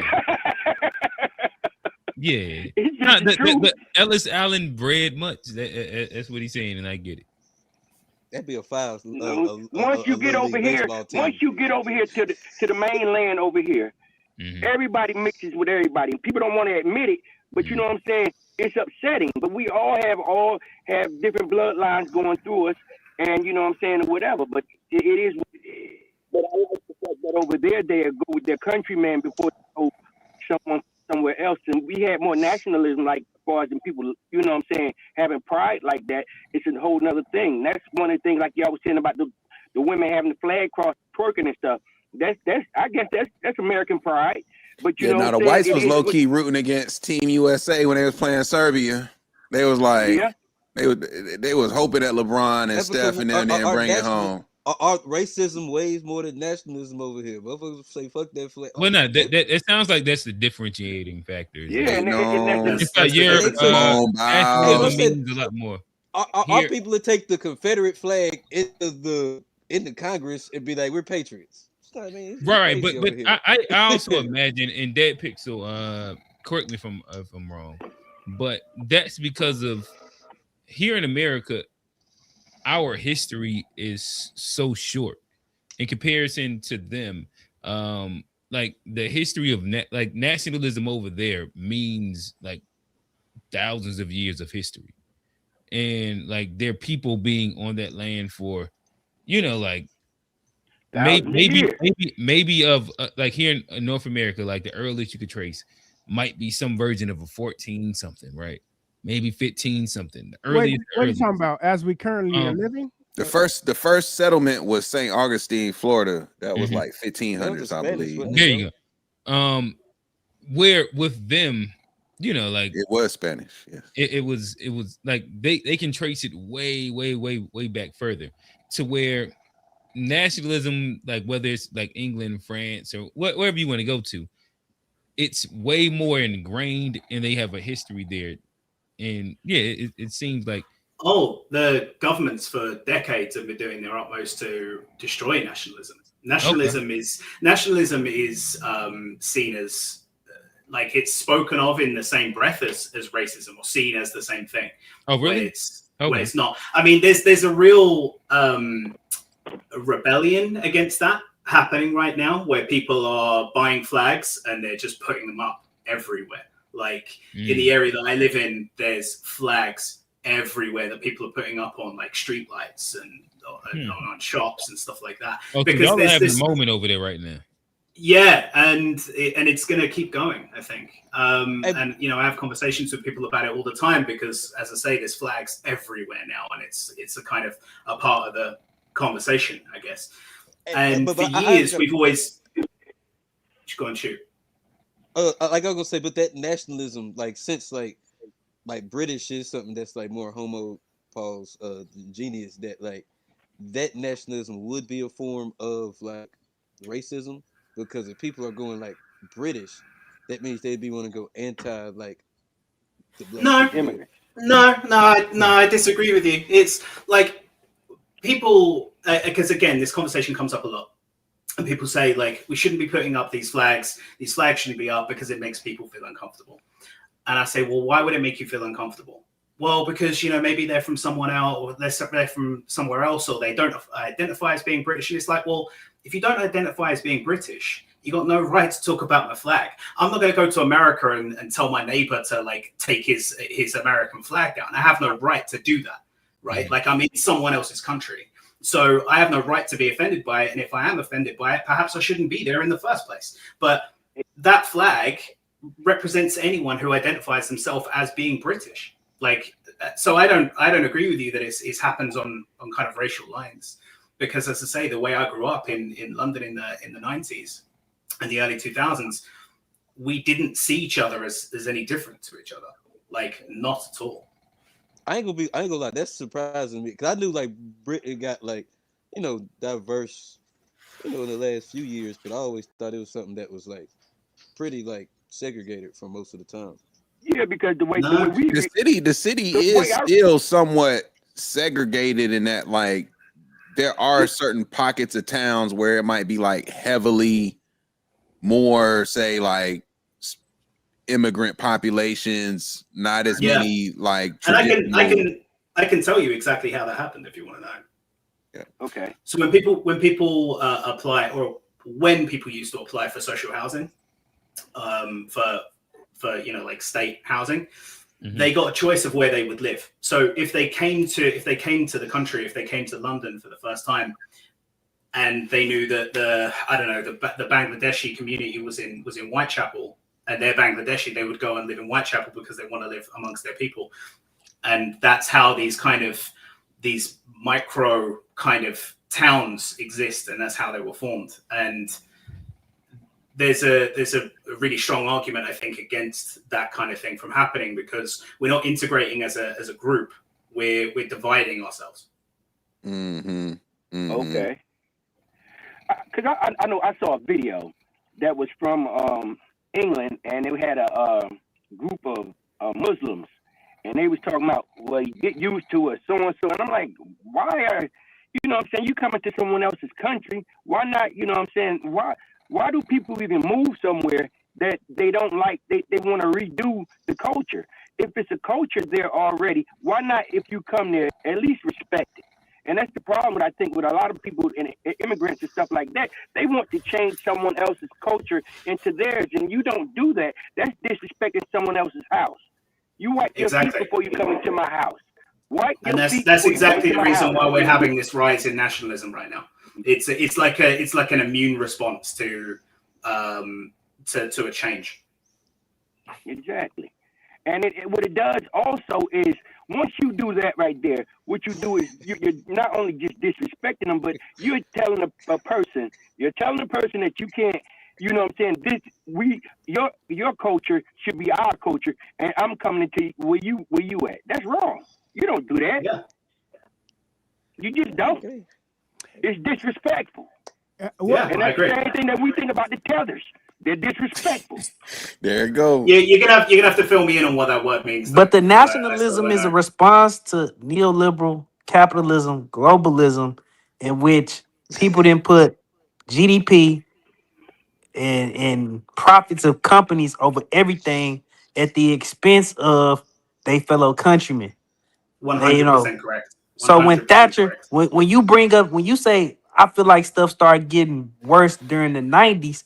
Well, what was going on in the 90s in the UK? Y'all elected Thatcher. She rose in a neoliberal agenda. No, it wasn't Thatcher. No. Yes, it was. No. Thatcher and Clinton. Thatcher and Clinton literally from in the 90s are literally at the forefront of globalism. I think you mean Tony Blair, not Thatcher. No, look it up. Thatcher is, if you go look up neoliberalism in the 90s, and the two people from the two most powerful countries at this point in time, you're going to see Bill Clinton and you're going to see Thatcher. Thatcher a chick, right? Yeah. Okay, I know what I'm talking about. It ain't. This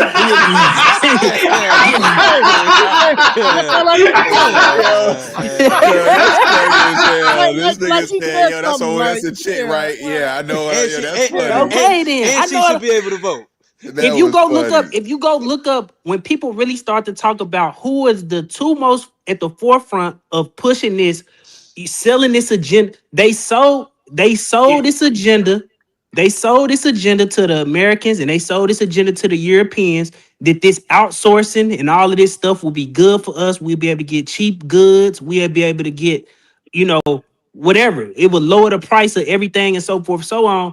And these people ushered in, basically sold us out. They basically sold us out. Steve, if you look at immigration statistics in the UK, you'll see that it comes in when Tony Blair is the prime minister.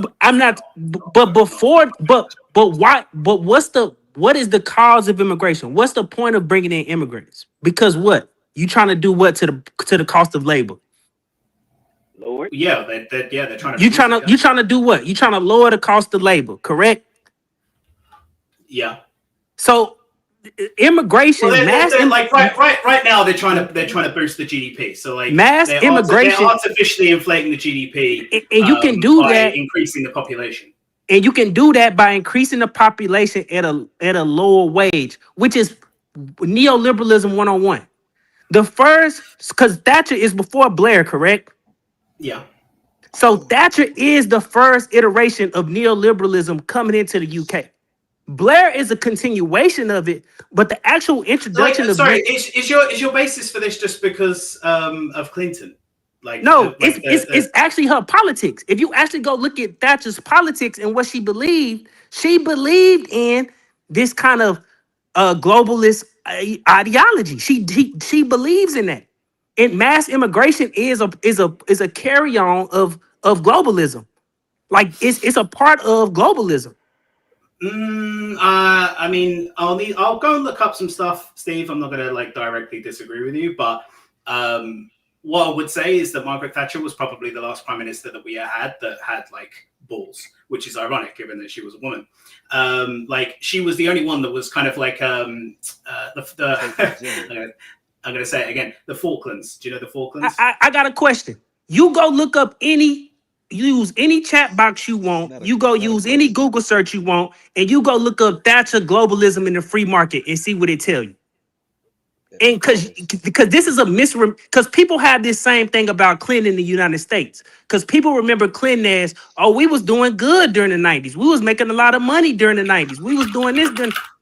Clinton literally soon as you Google it, yeah, it's gonna be a slew of shit that's gonna come up about what her true legacy is. Hey, Debbie Speed. That nigga can type, nigga. That's 100 words per minute. That's 100 words per minute. That nigga's got some typewriting classes. Professional Twitter face. Hey, he don't got not one typing. Nigga, that nigga. Hey, he is not pecking on that motherfucker, bro. He typing for real. Letters, all letters. He typing for real.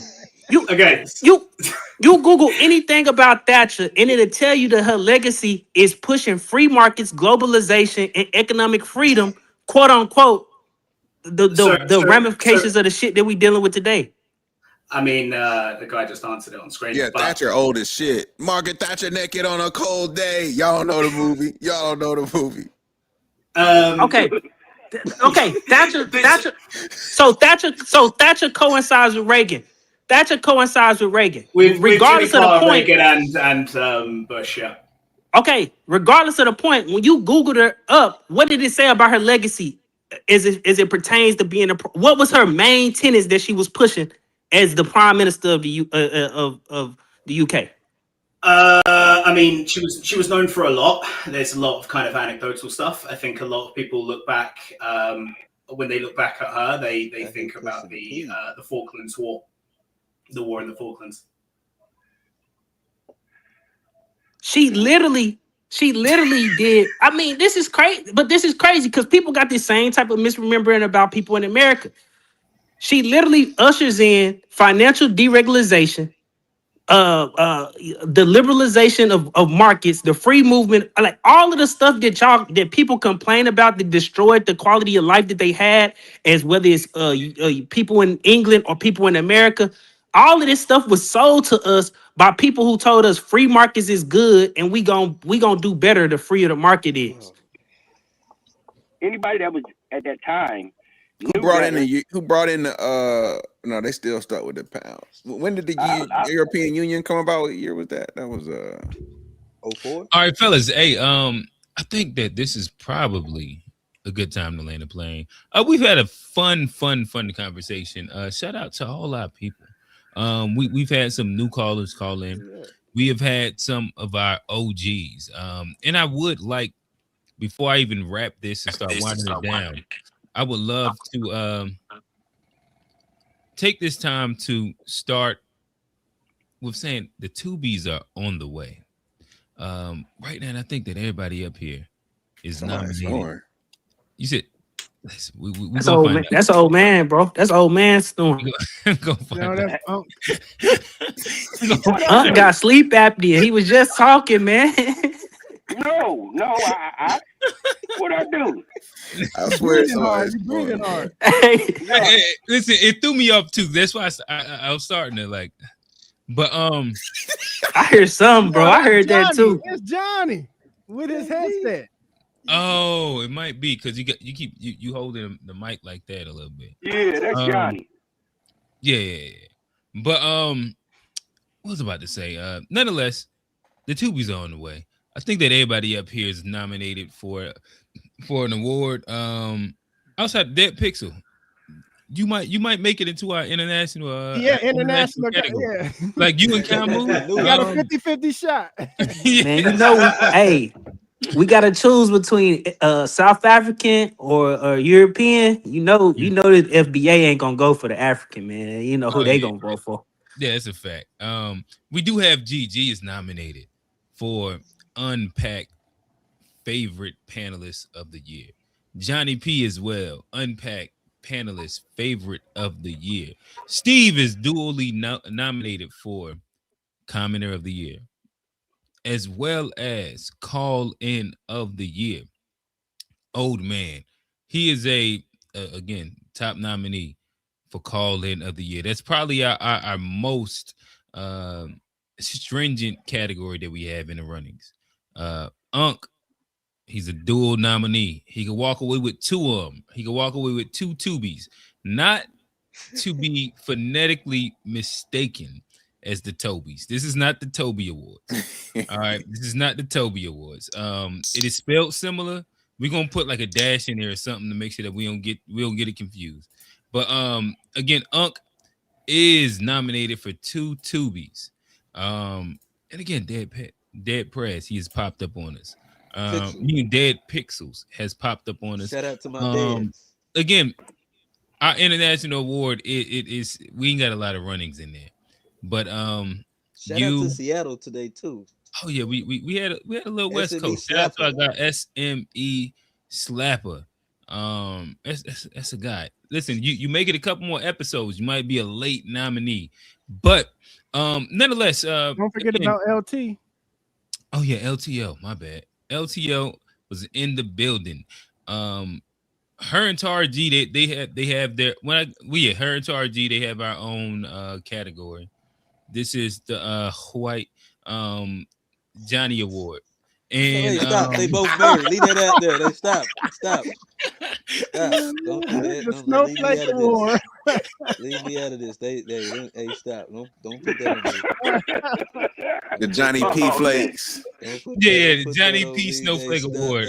Not to be confused with like being a liberal, but yeah. Nonetheless, it is the gang. This has been a fun episode. We have had G the King. You see him right there. Make sure that you follow him on all socials. Hit the podcast.